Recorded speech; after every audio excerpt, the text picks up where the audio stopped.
నెహెమ్యా గ్రంథం తీయండి అందరూ. ఇక్కడ బోర్డు మీద కూడా రాసిందేమో, రైట్. నెహెమ్యా గ్రంథం 2వ అధ్యాయం 402, పేజీ నెంబర్ 402, 17, 18 వచనాలు మనం చూసుకుందాం. నేను చదువుతున్నాను, గమనించండి. 17, 18. అయితే వారితో నేను ఇట్లాంటిని, మనకు కలిగిన శ్రమ మీకు తెలిసి ఉన్నది. యెరూషలేము ఎట్లు పాడైపోయెనో, దాని గుమ్మములు అగ్నిచేత ఎట్లు కాల్చబడినో మీరు చూచి ఉన్నారు. మనకు ఇక మీదట నింద రాకుండా యెరూషలేము యొక్క ప్రాకారమును మరలా కట్టుదము రండి. ఇదియుగాక నాకు సహాయం చేయు దేవుని కరుణాహస్తమును గూర్చియు రాజు నాకు సెలవిచ్చిన మాటలన్నీయు నేను వారితో చెప్పి తిని, అందుకు వారు మనము కట్టుటకు పూనుకొందము రండని చెప్పి ఈ మంచి కార్యము చేయుటకై బలము తెచ్చుకొనిరి. అందరూ ఒకసారి ఆమెనండి. ఆమేన్. మనము కట్టుటకు పూనుకొందము రండి. ఇది మన ధ్యాన అంశం. దేవుని బిడ్డలారా, మనము కట్టుటకు పూనుకొనదము రండి. ఎందుకు, ఏంటి కట్టడానికి పూనుకొనేది?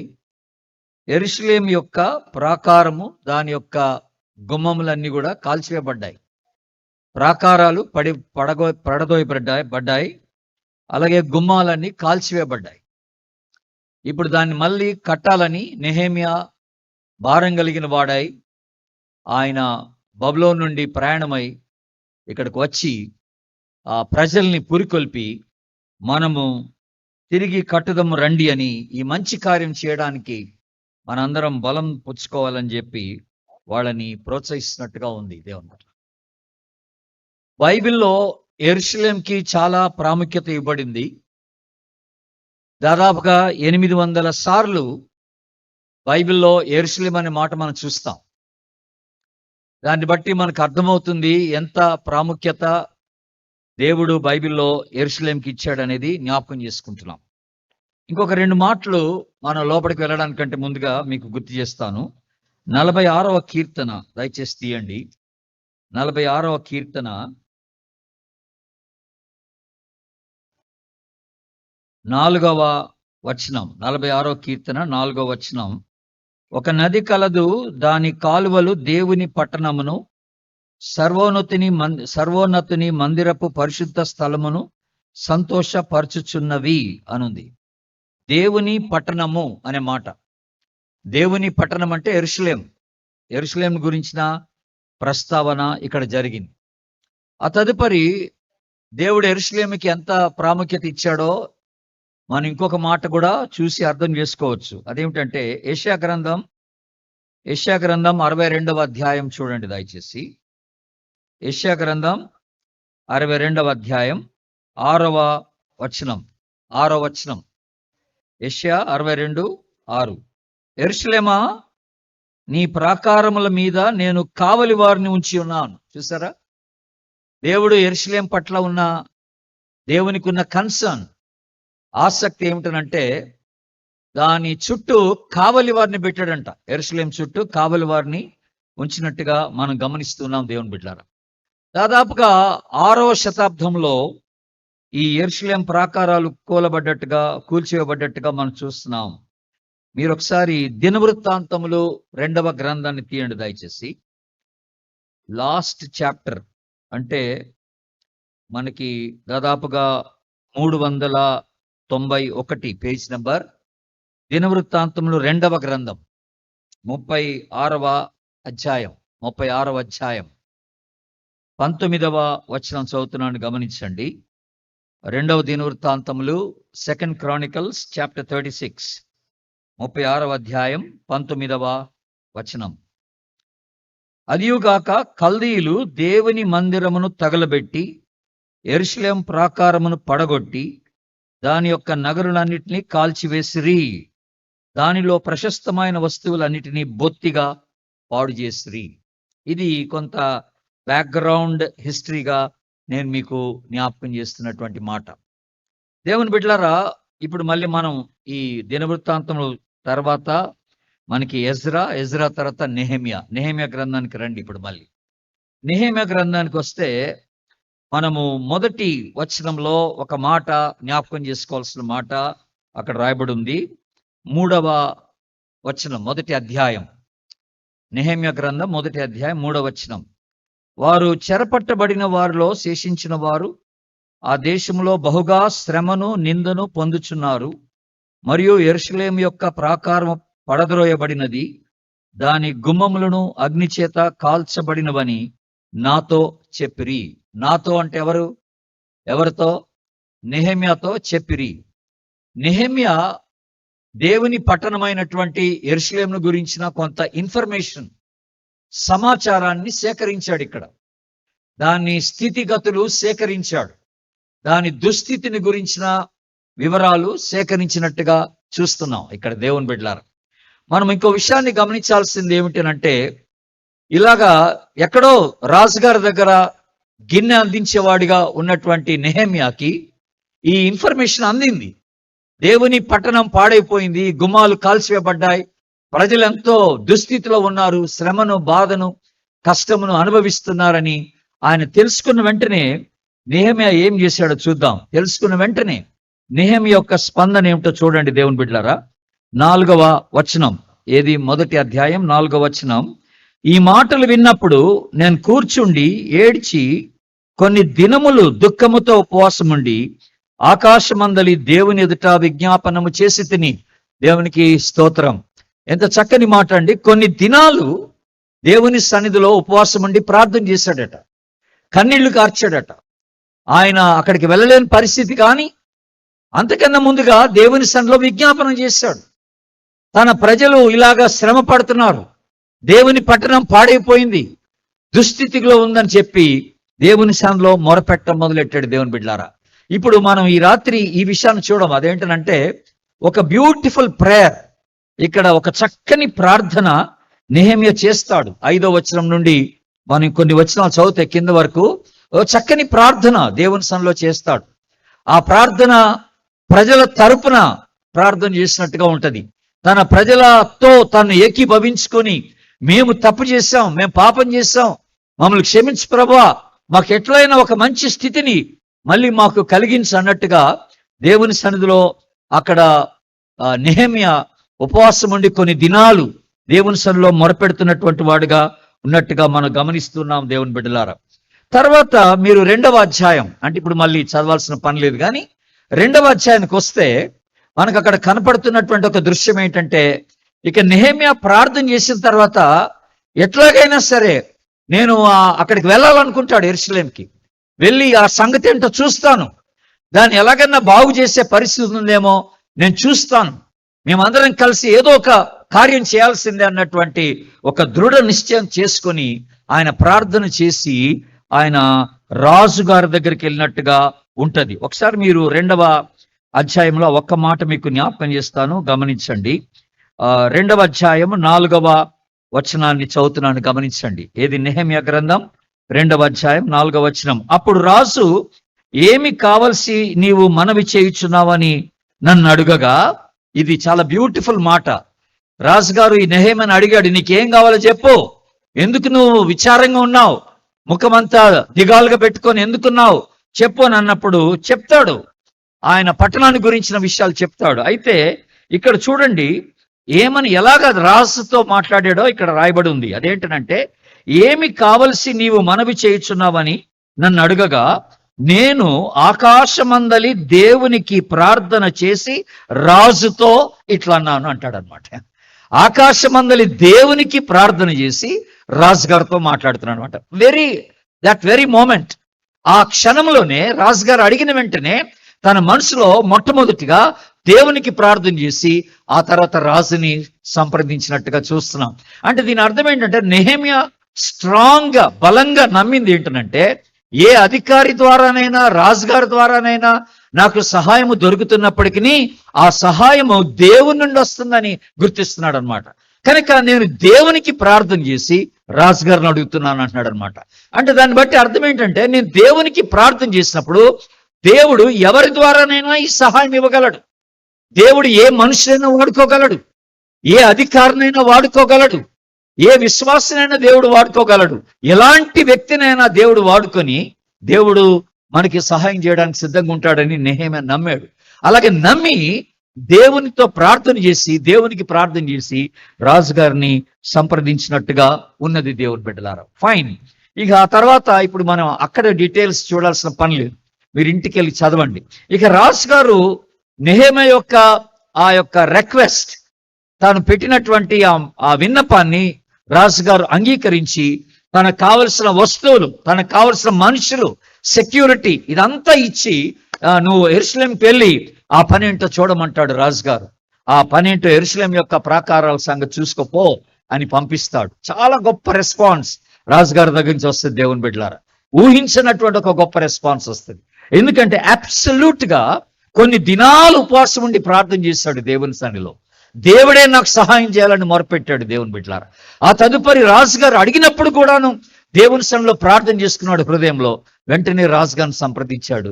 ఇదంతా కూడా దేవుని వల్ల జరుగుతుందని గ్రహించాడు. అందుకనే ఒక అన్య రాజు కూడా నువ్వు వెళ్ళి నీ పట్టణాన్ని సంగతి ఏదో చూసుకోపో అని చెప్పి కేవలం సెలవు ఇవ్వడం మాత్రమే కాదు, ఏదో లీవ్ ఇవ్వడం మాత్రం కాదు, కానీ దానికి కావలసిన వస్తువులు, డబ్బులు, మనుషులు, సెక్యూరిటీ ఇదంతా ఇచ్చి నెహెమ్యాని పంపించినట్టుగా మనం చూస్తాం 2వ అధ్యాయం. ఇప్పుడు నెహెమ్యా ఈ ప్రాంతానికి వస్తాడు, యెరూషలేంకి వస్తాడు. ఇక్కడ నెహెమ్యా యెరూషలేంకి వచ్చిన తర్వాత ఇక్కడ ఏం జరిగిందో ఒకసారి మీకు జ్ఞాపకం చేస్తాను. ఇప్పుడు 2వ అధ్యాయం దయచేసి మనము విందాం. 11వ వచనం చూద్దామండి. అంతటా నేను యెరూషలేమునకు వచ్చి 3 దినములు అక్కడే ఉండి అని అంటాడు. 3 దినాలు అక్కడే ఉండి, యెరూషలేంకి వచ్చి 3 రోజులట ఈ యెరూషలేం యొక్క పడిపోయిన స్థితి అంతటిని పర్యవేక్షించాడట, సర్వే చేశాడనమాట. సర్వే చేసి, ఎప్పుడు సర్వే చేశాడు? రాత్రి వేళ సర్వే చేశాడు. అక్కడ అలాగే రాసి ఉంటుంది ఆ తర్వాత వచనంలో. రాత్రి వేళ యెరూషలేం యొక్క దుస్థితిని అంతా కూడా స్టడీ చేశాడు. బాగా స్టడీ చేసి ఆ తదుపరి ఇప్పుడు ప్రజలతో మాట్లాడుతున్నాడు. ఇప్పుడు మనం మన యొక్క ధ్యానాంశానికి వస్తున్నాం అన్నమాట. ప్రజలతో మాట్లాడుతూ ఇప్పుడు ప్రజలతో ఏమంటున్నాడు? 2వ అధ్యాయం 17వ వచనం ఇందాక మనం చదివాం. ఇప్పుడు ప్రజలందరినీ సమకూర్చుకొని ఆయన వారితో ఏమంటున్నాడంటే, మనకిక మీదట నింద రాకుండా యెరూషలేము యొక్క ప్రాకారము మరలా కట్టుదము రండి అని అన్నాడు. 17వ వచనం ఆ లాస్ట్ భాగాన్ని మనం గమనిస్తే, కట్టుదము రండి, ఇదిగాక దేవుని హస్తం మనకు తోడుగా ఉంటది గనక అని చెప్తూ ఆయన ఏమన్నంటే, మనము కట్టుటకు పూనుకొందము రండి అని చెప్పి ఈ మంచి కార్యము చేయటకై బలం తెచ్చుకోండి. ఎప్పుడైతే ఆయన ఈ పిలుపునిచ్చాడో మనము కడదాం, మళ్ళీ వీటిని నిర్మిద్దాం, గోడలు నిర్మిద్దాం, గుమ్మాలు నిర్మిద్దాం అని అన్నప్పుడు ప్రజలందరూ కూడా ఏక మనసుతో వాళ్ళు ఒప్పేసుకొని కట్టుదమ్ము రండి, లెట్ అస్ బిల్డ్. నువ్వేదో కట్టు అని అంటలేదు వాళ్ళు, కట్టుదమ్ము రండి, ఈ కార్యం చేద్దాం రండి అని చెప్పి వాళ్ళంతా కూడా ముందుకు వచ్చినట్టుగా చూస్తున్నాం దేవుని బిడ్డలారా. చాలా చక్కని ఒక స్పందన ఇక్కడ వచ్చినట్టుగా మనం గమనిస్తున్నాం. అయితే మీరు ఈ 3వ అధ్యాయం చదివితే, మొత్తం మీరు చదివితే దాదాపుగా 42 రకాలైన ప్రజలు ఈ కట్టుబడిలో ఇన్వాల్వ్ అయినట్టుగా మనం చూస్తాం. 42 గ్రూప్స్ అన్నమాట. 42 గుంపుల ప్రజలు ఈ యొక్క కట్టుబడిలో ఇన్వాల్వ్ అయినట్టుగా చూస్తాం దేవుని పనిలో. ఎవరు ఈ 42 ప్రజలు? ఎవరంటే యాజకులు ఉన్నారు ఇందులో. యాజకులు కనపడతారు, లేవీయులు కనపడతారు మనకి, ఇక్కడ అధికారులు కనపడతారు మనకి. ఈ 3వ అధ్యాయం తర్వాత మీరు ఇంటికి వెళ్ళిన తర్వాత డీటెయిల్ గా చూడొచ్చు, కానీ అధికారులు కనపడతారు ఇక్కడ, గేట్ కీపర్స్ ఉంటారు ఇక్కడ, ఆ తర్వాత సామాన్య ప్రజలు ఉంటారు ఇక్కడ, గార్డ్స్ ఉంటారు ఇక్కడ, ఫార్మర్స్ అంటే రైతులు ఉంటారు దీంట్లో పనిచేసే వాళ్ళు, ఆ తర్వాత పర్ఫ్యూమ్ అంటే వెండర్స్ అంటే ఈ అత్తరు అమ్మేటువంటి వాళ్ళు కూడా అక్కడ మనం చూస్తాం దేవుని బిడ్డలారు. అలాగే గోల్డ్ స్మిత్స్, బంగారు పని చేసే వాళ్ళు ఉంటారు దీంట్లో దేవుని బిడ్డలారు. అలాంటి వాళ్ళని కూడా, ఔషధ జ్ఞాని అనే మాట ఉపయోగించబడింది, అంటే ఫార్మసిస్ట్ అన్నమాట. ఫార్మసిస్టులు కూడా ఇక్కడ ఇన్వాల్వ్ అయ్యారు. మర్చెంట్స్ అనే మాట ఉపయోగించబడింది, అంటే వ్యాపారస్తులు కూడా దీంట్లో ఇన్వాల్వ్ అయ్యారు దేవుని బిడ్డలారా. అలాగే ఈ దేవాలయంలో పనిచేసేటువంటి సేవకులు, అలాగే స్త్రీలు కొంతమంది ఇన్వాల్వ్ అయినట్టుగా, ఈ పనిలో ఇన్వాల్వ్ అయినట్టుగా దాదాపుగా 42 గుంపుల ప్రజలు ఈ దేవుని పనిలో, ఈ యెరూషలేము యొక్క ప్రాకారం కట్టడానికి, సరిచేయటానికి తిరిగి నిర్మించడానికి వీళ్ళంతా ముందంజ వేసినట్టుగా మనం చూస్తున్నాం దేవుని బిడ్డలారా. కనుక ప్రతి ఒక్కరు కూడా వారి వంతుగా వారు దీంట్లో సమర్పణ చేసుకొని వచ్చినట్టుగా మనం చూస్తున్నాం. అయితే కొంతమంది ఏం చేశారంట, వాళ్ళు ఇళ్లను వదిలేసి వచ్చారట. ఆ చుట్టుపక్కల ప్రాంతాల నుండి కొంతమంది వచ్చారు. మీరు ఈ 3వ అధ్యాయంలోనే మీరు జాగ్రత్త గమనిస్తే ఎరుకో, టెకోవా అనేటువంటి ప్రాంతాలు మీకు వినపడతాయి. గిబియోన్ అనే ప్రాంతం, మిస్పా అన్న ప్రాంతం, జెనోవా అన్న ప్రాంతం, హిక్కిం అన్న ప్రాంతం, ఇలాగ కొన్ని ప్రాంతాలు ఉన్నాయి. ఈ ప్రాంతాల్లో నుండి, ఆ చుట్టుపక్కల ప్రాంతాల్లో నుండి ప్రజలు ఈ పని చేయడానికి వచ్చినట్టుగా మనం చూస్తున్నాం. కొంతమంది ఇండ్లు పక్కన పెట్టేశారు, కొంతమంది కుటుంబాలని పక్కన పెట్టేశారు, కొంతమంది వాళ్ళ ఉద్యోగాలు పక్కన పెట్టేశారు. దేవుని బిడ్డలారా గమనించడం జాగ్రత్తగా. కొంతమంది ఇండ్లు వదిలేశారు, కొంతమంది ఉద్యోగాలు వదిలేశారు, కొంతమంది కుటుంబాలను వదిలేశారు. వదిలేసి దేవుని పని కొరకు అందరూ కూడా సమకూడి ఈ పనిలో నిమగ్నం అవడానికి ముందుకు వచ్చినట్టుగా ఉంది. ఎంత బ్యూటిఫుల్ సీన్ అండి అది.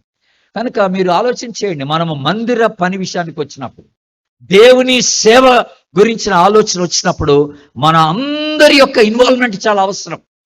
అక్కడ మన ఉద్యోగాలు ప్రాముఖ్యం కాకూడదు, అక్కడ మన ఫ్యామిలీస్ ప్రాముఖ్యం కాకూడదు, అక్కడ మన సొంత పనులు ప్రాముఖ్యం కాకూడదు. దేవుని బిడ్డలారా, దేవుని పని వచ్చినప్పుడు అవన్నీ సెకండ్ ప్లేస్ లో ఉండాల్సింది, అవన్నీ కూడా 2వ స్థానంలో ఉండాలి.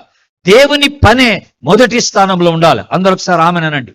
ఆమెన్. దేవుని పని మొదటి స్థానంలో ఉండేటట్టుగా మనం చూసుకోవాలని దేవుడు ఇక్కడ మనకి జ్ఞాపకం చేస్తున్నాడు. దేవుని బిడ్డ అట్లాగా ఇక్కడ ఉన్నటువంటి ప్రజలందరూ కూడా ఇన్వాల్వ్ అయినట్టుగా మనం చూస్తున్నాం. అయితే ఈ యెరూషలేముకి 12 గుమ్మాలు ఉన్నాయి, మనందరికీ తెలిసినట్టుగా. ఈ యెరూషలేము ప్రాకారం చుట్టూ ఉంటాయి, ఈ గుమ్మాలు ఉంటాయి. దేవుని బిడ్డలారా, అంటే మొత్తం గోడ ఉంటది, ఆ పట్టణం చుట్టూ గోడ. ఆ గోడకి అక్కడక్కడ కొన్ని గుమ్మాలు అన్నమాట, గేట్స్, గుమ్మాలు ఉంటాయి. ఒక్కొక్క గుమ్మము దేనికి సూచన అని అంటే, యెరూషలేము యొక్క గుమ్మము దేనికి సూచన అంటే, ప్రతిదినం ఆ యెరూషలేము పట్టణంలో జరిగే కార్యకలాపాలకు సూచన. అది మీరు అర్థం చేసుకోవాలి. అంటే ఎవ్రీడే యాక్టివిటీ అంటున్నాం. ఒక్కొక్క గుమ్మం ఒక్కొక్క కార్యానికి సూచనగా ఉంటున్నట్టుగా మనం గమనించగలం. అది మీకు వివరిస్తాను, కొద్దిగా వివరిస్తాను. ఈ 12 గుమ్మాలు అలాగ సూచనగా ఉంటున్నాయి.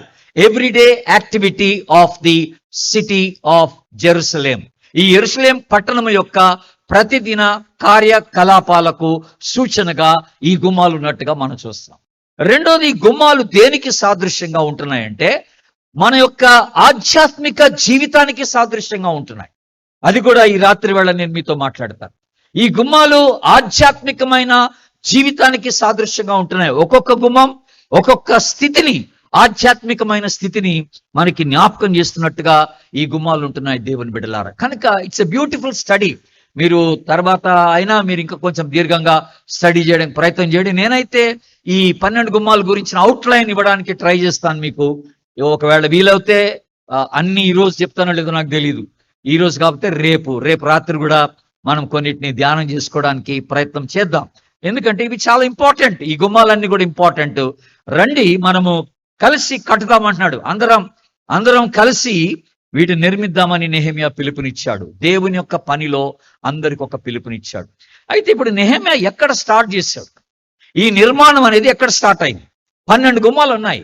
ఇప్పుడు ఏ గుమ్మంతో స్టార్ట్ చేయాలా, ఎట్లా స్టార్ట్ చేయాలా, ఏది ఫస్ట్ రిపేర్ చేయాలా, అన్ని కూలిపోయినాయి, అన్ని గుమ్మాలు కాల్చివేయబడ్డాయి. దేవుని బిడ్డలారా, ప్రాకారమే కూలగొట్టబడ్డప్పుడు ఇక గుమ్మాలు ఎక్కడ ఉంటాయి? ఆ గుమ్మాలన్నీ కూడా కాల్చివేస్తారనమాట. కనుక ఇప్పుడు ఎక్కడ స్టార్ట్ చేయాలనేది పెద్ద ఇష్యూ మనకి. కనుక చాలా ప్రార్థన చేసి నెహెమ్యా చాలా జాగ్రత్తగా ఒక్కొక్క గుమ్మాన్ని ఆయన రిపేర్ చేస్తూ వచ్చాడు. ఇప్పుడు ఈ రాత్రి వేళ ఎవరెవరు ఏ గుమ్మాన్ని బాగు చేశారు అనేది ఓ పెద్ద లిస్ట్ ఇచ్చాడు. ఆ లిస్ట్ మీకు చెప్పను కానీ మీరు ఇంటికి వెళ్ళి చదువుకోవచ్చు. అసలు ఈ గుమ్మాల యొక్క సాదృశ్యం ఏంటో, ఈ గుమ్మాల యొక్క నిర్మాణంలో ఉన్నటువంటి ఆధ్యాత్మికమైనటువంటి అర్థం ఏంటో అది ఈ రాత్రి వేళ మనం చూడటానికి ప్రయత్నం చేద్దాం. వెరీ ఫస్ట్ థింగ్, ఇప్పుడు మనం మొదటి గుమ్మానికి వద్దాం. దేవుని బిడ్డలారా, 3వ అధ్యాయం చూడండి దయచేసి. 3వ అధ్యాయం నేను మొదటి వచనాన్ని చదువుతున్నాను, గమనించండి. మొదటి వచనం, ప్రధాన యాజకుడైన ఎల్యాషీబును అతని సహోదరులైన యాజకులను లేచి గొర్రెల గుమ్మమును కట్టి ప్రతిష్ఠించి తలుపులు నిలిపిరి. వెరీ సింపుల్ గా ఫస్ట్ మాట మనకి జ్ఞాపకం చేయబడుతుంది. ఏ గుమ్మం? అందరు చెప్పండి గట్టిగా. గొర్రెల గుమ్మం. దీని ఇంగ్లీష్లో ఏమంటారంటే షీప్ గేట్ అని అంటారు. షీప్ గేట్, గొర్రెల గుమ్మం. వెరీ సింపుల్ గా మీరు అర్థం చేసుకోవాల్సిన మాట ఏంటంటే, యెరూషలేంలో గొర్రెల మార్కెట్కి వెళ్ళాలంటే ఈ గుమ్మం నుండే పోవాలి. అది సింపుల్ థింగ్ అన్నమాట మీరు అర్థం చేసుకోవడానికి.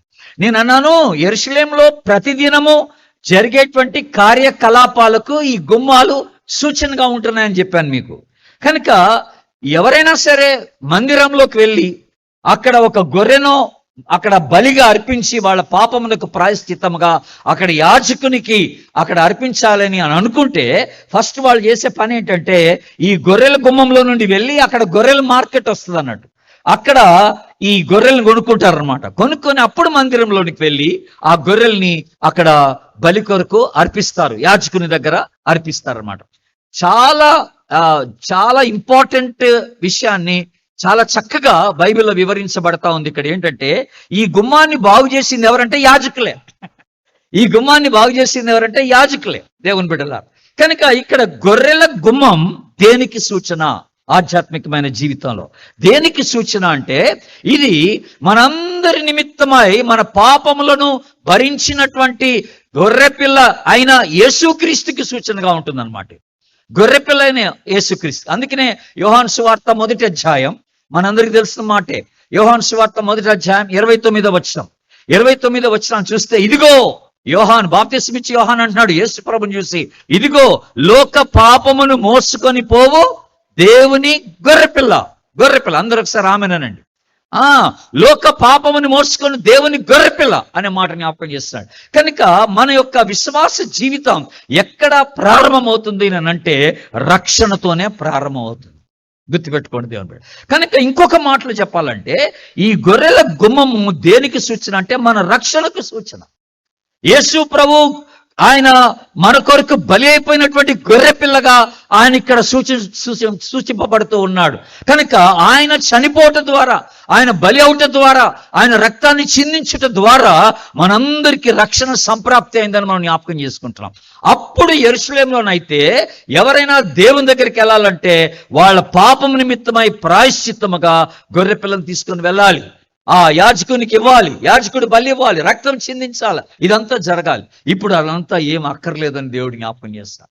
ఇప్పుడు ఆ బలి అర్పణ లేదు. ఇప్పుడు మనం ప్రతి ఆదివారం మందిరానికి వస్తున్నాం, మరి గొర్రె పిల్లని తీసుకురావడం లేదే, పావురాన్ని తీసుకురావడం లేదే. కారణం ఏంటంటే, మనందరి నిమిత్తమై ఒక్కసారిగా గొర్రె పిల్లగా బలైపోయినటువంటి వ్యక్తి ఎవరంటే మన ప్రభువైన యేసుక్రీస్తు.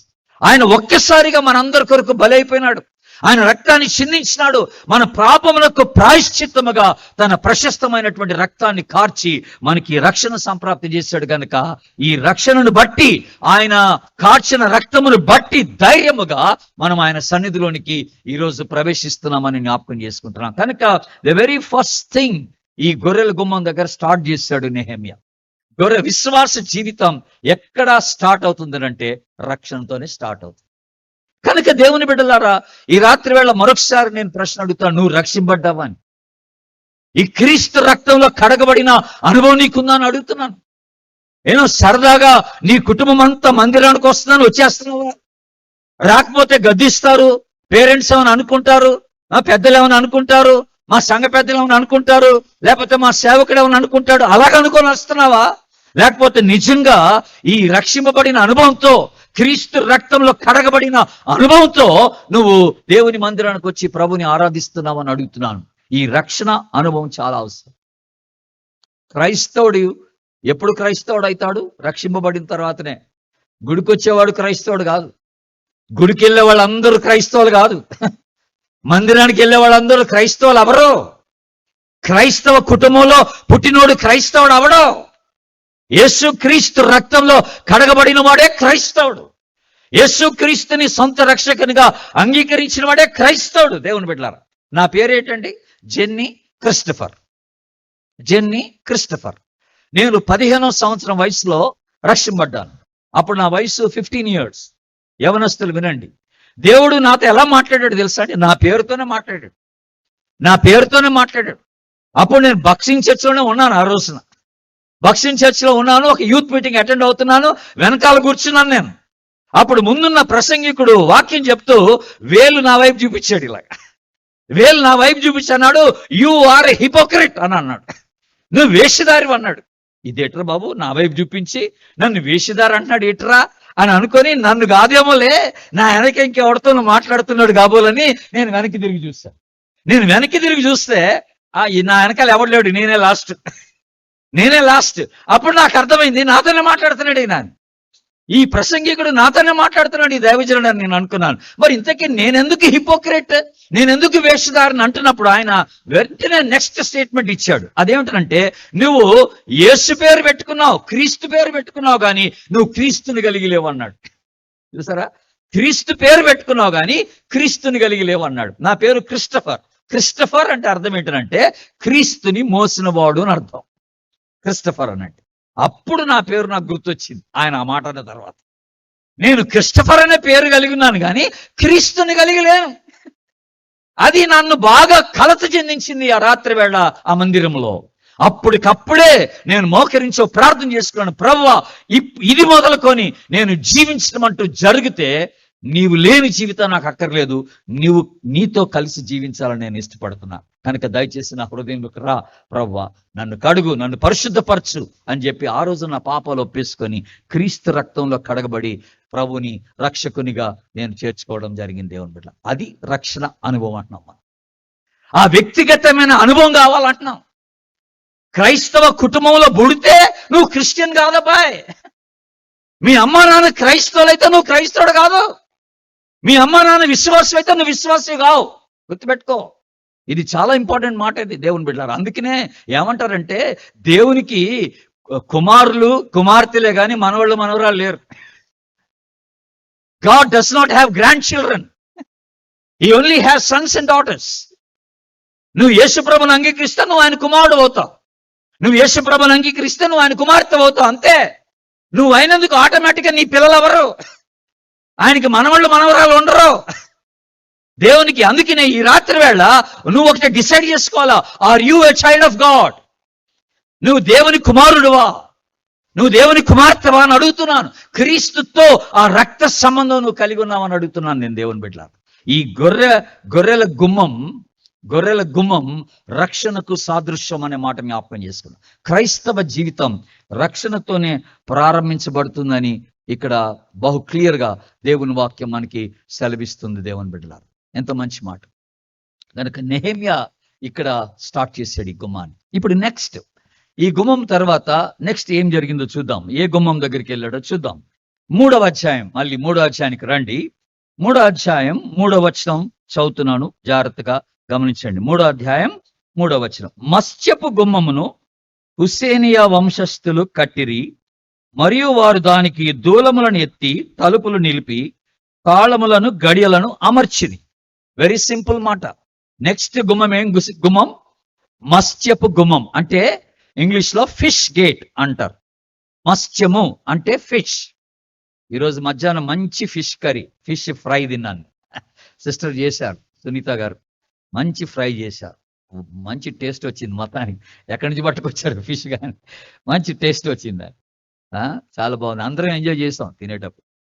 మేము ఫిష్ గేట్ అని అన్నాడు అంటే వెరీ సింపుల్. ఇప్పుడు యెరూషలేములో మత్స్యపు గుమ్మం అంటే ఇందాక నేను చెప్పాను, గొర్రెల గుమ్మం అంటే ఆ గుమ్మంలోంచి పోతే ఏం మార్కెట్ వస్తుంది అన్నాను? గొర్రెల మార్కెట్ వస్తుంది. ఇప్పుడు మత్స్యపు గుమ్మంలో పోతే ఏం మార్కెట్ వస్తుంది? చేపల మార్కెట్ వస్తుంది. వెరీ సింపుల్ అన్నమాట. కనుక ప్రతిదినము యెరూషలేములో జరిగే కార్యకలాపాలకు సూచనగా ఈ గుమ్మాలు ఉంటున్నాయని చెప్పాను మొట్టమొదటిగా. రెండోది మన ఆధ్యాత్మిక జీవితానికి సూచనగా ఉంటున్నాయని కూడా చెప్పాను మీకు కదా. ఇప్పుడు ఆధ్యాత్మికమైన జీవితాన్ని చూస్తున్నాం ఇప్పుడు మనం. కనుక గొర్రెల గుమ్మం రక్షణకి సాదృశ్యం అయితే మత్స్యపు గుమ్మం దేనికి సాదృశ్యం? వెరీ ఈజీ కనుక్కోవడం. ఎవరైతే యేసుక్రీస్తు రక్తంలో కడగబడ్డారో, ఎవరైతే మారుమనసు అనుభవం కలిగి ఉన్నారో, ఎవరైతే తిరిగి జన్మించారో, ఎవరైతే క్రీస్తుని రక్షకునిగా ప్రభువునిగా అంగీకరించారో, వారు కంపల్సరిగా చేయాల్సిన పని ఏంటంటే ఆత్మలు సంపాదించాలా. అందరు ఆమెనండి ఒకసారి గట్టిగానండి, ఆమెన్. ఆత్మలు సంపాదించాలి. అందుకనే యేసు ప్రభు వారు వెరీ క్లియర్ గా మనము మార్క్సు వార్త 1వ అధ్యాయం 17వ వచనం చూస్తే, మార్క్స్ వార్త 1:17 నేను మిమ్ములను మనుషులను పట్టు జాలర్లుగా చేస్తానన్నాడు. మనుషులను పట్టే జాలర్లు మీరు, చేపలు పట్టేవాళ్ళు కాదు ఇక మొదలుకొని. చేపలు దేనికి సాదృశ్యంగా ఉంటున్నాయి? ఆధ్యాత్మికమైన జీవితంలో దేనికి సాదృశ్యంగా ఉంటుందంటే ఆత్మలకు సాదృశ్యంగా ఉంటుంది. ఆత్మల సంపాదన అని అంటున్నాం మనం. కనుక ప్రతి బిలీవర్, ప్రతి విశ్వాసి ఏం చేయాలంటే ఆత్మలు సంపాదించాలి. క్రీస్తు కొరకు ఆత్మలు సంపాదించాలి. You are not saved for yourself. నీ మట్టుకు నీవు రక్షింపబడి పరలోకానికి వెళ్ళిపోవడానికి దేవుడు నిన్ను రక్షించలేదు. గుర్తుపెట్టుకోవాలి దేవుని బిడ్డ, ఈ రక్షణ నీ మట్టుకే కాదు. ఇది దేవుడు నీ పాపాలు క్షమించడం అది నీ మట్టుకే కాదు. ఇది ఒకసారి మీరు యెషయా గ్రంథం తీయండి దయచేసి. ఒక చక్కని మాట మీకు జ్ఞాపకం చేస్తాను. యెషయా గ్రంథం 49వ అధ్యాయం. యెషయా గ్రంథం 49వ అధ్యాయం తీయండి. ఐజియా చాప్టర్ 49, 610, పేజ్ నెంబర్ 610, 49వ అధ్యాయం. నేను 6వ వచనం చదువుతున్నాను, జాగ్రత్తగా గమనించండి. 6వ వచనం. నీవు యాకోబు గోత్రపు వారిని ఉద్ధరించినట్లును ఇశ్రాయేలులో తప్పింపబడే వారిని రప్పించినట్లును నా సేవకుడు అయినట ఎంతో స్వల్ప విషయం. ఇప్పుడు ఇక ఆ తర్వాత మాట మీరు అండర్లైన్ చేసుకోవాల్సిన మాట. ఆ తర్వాత మాట, బూదిగంతముల వరకు నీవు నేను కలగచేయు రక్షణకు సాధనమగుటకై అన్యజనులకు వెలుగై ఉండినట్లు నిన్ను నియమించున్నాను. హలో, వింటున్నారా? ఎందుకు దేవుడు మనం నియమించుకున్నాడట? బూది గంతముల వరకు నీవు నేను కలగచేయు రక్షణకు ఏమై ఉండాలా? సాధనమై ఉండాలన్నాడు. అన్యజనులకు వెలుగై ఉండినట్టు. You need to be a channel of blessing for my salvation. దేవుడు అంటున్నాడు, channel of blessing for my salvation. నా రక్షణకు సాధనం నీవే. ఇప్పుడు నేను డేవిడ్ గారి ఇంటి దగ్గర నుంచి ఇక్కడ దాకా వచ్చాను. ఇక్కడ రావడానికి ఉపయోగపడింది, దోహదపడింది ఏమిటంటే కార్ లేకపోతే నేను రాలేను. కారు సాధనం. నన్ను ఇక్కడ దాకా తీసుకొచ్చింది ఎవరంటే కారు సాధనం. అలాగే నశిస్తున్న ఆత్మలకి ఈ రక్షణ సువార్త అందాలంటే దానికి సాధనం ఎవరంటే రక్షింపబడిన నీవే అంటున్నాడు దేవుడు. That's it. నువ్వు రక్షింపబడితే నీ ద్వారా ఈ రక్షణ సువార్త ఇతరులకు అందాలని దేవుని యొక్క ప్లాన్ అయి ఉన్నది. అందరూ ఆమెన్ అన్నాడు ఒకసారి. మరి రక్షిస్తున్నారా? ఆత్మలు సంపాదిస్తున్నారా? నీ మట్టుకి నీవే నేను రక్షణ పొందాను కనుక ఇంకా నేను పరలోకానికి వెళ్ళిపోతాలేని హ్యాపీగా ఉండిపోయావా? ఇది నీ కోసం కాదు ఈ రక్షణ. నీ ద్వారా 10 మందికి ఈ రక్షణ సువార్త అందాలని దేవుడు జ్ఞాపకం చేసుకుంటున్నాడు. దేవుడు ఆలోచన చేసి, నేను చెప్పాను మీకు 15వ సంవత్సరం వయసులో నేను రక్షింపడ్డప్పుడు ఆ రాత్రి వేళ ఇంటికి వెళ్ళి నేను మోకరించి మళ్ళీ నేను బాగా ప్రార్థన చేసుకుని ప్రభువును స్తుతిస్తూ నేను ఒక మాట అన్నాను ప్రభు దగ్గర రాత్రి. ఏమన్నానంటే, ప్రభువా, నేను 15 సంవత్సరాల వయసులో ఉన్నప్పుడు నన్ను రక్షించుకున్నావు ఈ రాత్రి కనుక నా వయసులో ఉన్న వాళ్ళందరినీ నువ్వు రక్షించగలవని నేను నమ్ముతున్నాను. నా వయసులో ఉన్న వాళ్ళందరినీ నువ్వు రక్షించగలవని నేను నమ్ముతున్నాను కనుక దయచేసి నా వయసులో ఉన్న వాళ్ళందరినీ నువ్వే రక్షించు ప్రభు అని ప్రార్థన చేస్తే ప్రభు అన్నాడు, లేదు అది నీ పని అన్నాడు. అది నీ పని అన్నాడు. ఈ రక్షణ సువార్త నీ వయసులో ఉన్న వాళ్ళందరికీ తీసుకెళ్లాల్సిన బాధ్యత నీదే. అది నిన్ను ఎందుకు రక్షించుకున్నాను? నేను ఈ వయసులో ఎందుకు రక్షించుకున్నానంటే నీ ద్వారా కనీసం నీ వయసులో ఉన్నోడికి అందాలని దేవుని యొక్క ఉద్దేశం. అందరూ ఆమేనండి. దేవుడు ఒక ఆఫీసులో నిన్ను మాత్రమే ఒక రక్షింపబడిన వ్యక్తికి ఎందుకు పెట్టుకున్నాడు? ఒక కంపెనీలో నువ్వు మాత్రమే ఒక విశ్వాసికి ఎందుకున్నావు? ఒక కాలనీలో మొత్తం మేము ఒక్కడమేనండి విశ్వాసం, క్రిస్టియన్స్ ఇక్కడ అంటారు. మంచిదే, మరి ఎందుకున్నావు అక్కడ? దేవుడు నిన్నెందుకు ఒక్క ఫ్యామిలీనే పెట్టాడు అక్కడ? నీ ద్వారా ఆ కాలనీ అంతటికీ సువార్త అందాలని దేవుని యొక్క ఉద్దేశమై ఉన్నది. నీ ద్వారా ఆత్మలు సంపాదించబడాలని దేవుని ఉద్దేశమై ఉన్నది. కనుక ఈ గొర్రెల గుమ్మం అనుభవం ఉన్నవాడు, ఈ రక్షణ అనుభవం ఉన్నవాడు మత్స్యప గుమ్మంతో సంబంధం కలిగి ఉండాలి అని అంటే ఆత్మల సంపాదకుడై ఉండాల్సిందే. కంపల్సరిగా ఆత్మల సంపాదకుడై ఉండాల్సిందే. నువ్వు మౌనంగా ఉంటే కుదరదబ్బాయ్. నువ్వు ఎక్కడికి వెళ్తే అక్కడికి నువ్వు సువార్త కరపత్రాలు తీసుకుని వెళ్ళాల్సిందే. నాకు మాట్లాడటం చేత కాదని అంటే కనీసం కరపత్రాలు ఇచ్చే. నేను ధైర్యం లేదు, నేను సువార్త చెప్పలేను అనుకుంటే కరపత్రాలు ఇచ్చే, తొందర ఏం లేదు. కానీ వచ్చే ప్రతి అవకాశాన్ని సద్వినియోగం చేసుకోవాలా. ఎప్పుడు వీలైతే అప్పుడు సువార్త చెప్పడానికి ప్రయత్నం చేయాలా. ఒకసారి నేను బస్సులో ప్రయాణం చేస్తుంటే ఒక బ్రాహ్మణ్ టీచర్ నా పక్కన కూర్చున్నాడు. బ్రాహ్మణ్ టీచర్, అది డబల్ సీటర్, ఇద్దరే ఉన్నాం సీట్లో. నా చేతిలో బైబిల్ ఉంది. నా ట్రావెల్ ఒక అరగంటలో దిగిపోతాను నేను. నా చేతిలో బైబిల్ ఉంది నా ఒళ్ళో. ఈయన బస్సు కదిలిన తర్వాత ఈ పక్కన కూర్చున్న ఆయన ఏం చేస్తున్నాడు, నా బైబిల్ చూస్తున్నాడు, నా మొహం చూస్తున్నాడు. నా బైబిల్ చూస్తున్నాడు, నా మొహం చూస్తున్నాడు. అప్పుడు నాకు అర్థమైంది ఏంటంటే నాతో మాట్లాడటానికి ట్రై చేస్తున్నాడు కావాలనుకొని వెంటనే నేను పరిచయం చేసుకున్నా. నా పేరు చెప్పాను ఆయనకి. నా పేరు చెప్పగానే ఆయన ఏమన్నాడు తెలుసా అండి? నా పేరు చెప్పగానే, మీరు క్రైస్తవ మతాన్ని బోధించడానికి వెళ్తున్నారా అని అన్నాడు. ఫస్ట్ క్వశ్చన్ ఇదే ఆయన అడిగింది, మీరు క్రైస్తవ మతాన్ని బోధించడానికి వెళ్తున్నారా అంటే, నేను లేదు బ్రదర్, నా జీవితాన్ని మార్చిన యేసు ప్రభు గురించి చెప్పడానికి పోతున్నా అన్న. క్రైస్తవ మతం కాదు ఇది, నా జీవితాన్ని మార్చిన యేసు ప్రభు గురించి చెప్పడానికి వెళ్తున్నాను అన్నాను. అనగానే ఇప్పుడు అతను ఏమని అడగాలి నన్ను? మీ జీవితాన్ని ఎట్లా మార్చాడండి అని అడగాల, వెంటనే అడగాలి కదా. అలాగ అడుగుతాడనే నేను ఇలాగే చెప్పా.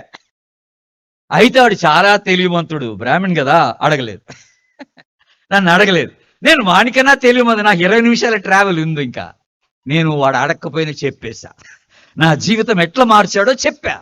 చెప్పి యేసు ప్రభుకు ఒక అవకాశం ఇచ్చి చూడండి బ్రదర్ అన్నా. ఫోర్స్ ఏం లేదన్నా, బలవంతం ఏం లేదు. ఒక అవకాశం ఇచ్చి చూడండి, ఏం చేస్తాడో మీకే తెలుసుద్దన్నా. దిగిపోయా, బస్ దిగి వెళ్ళిపోయా ఒక అరగంటలో.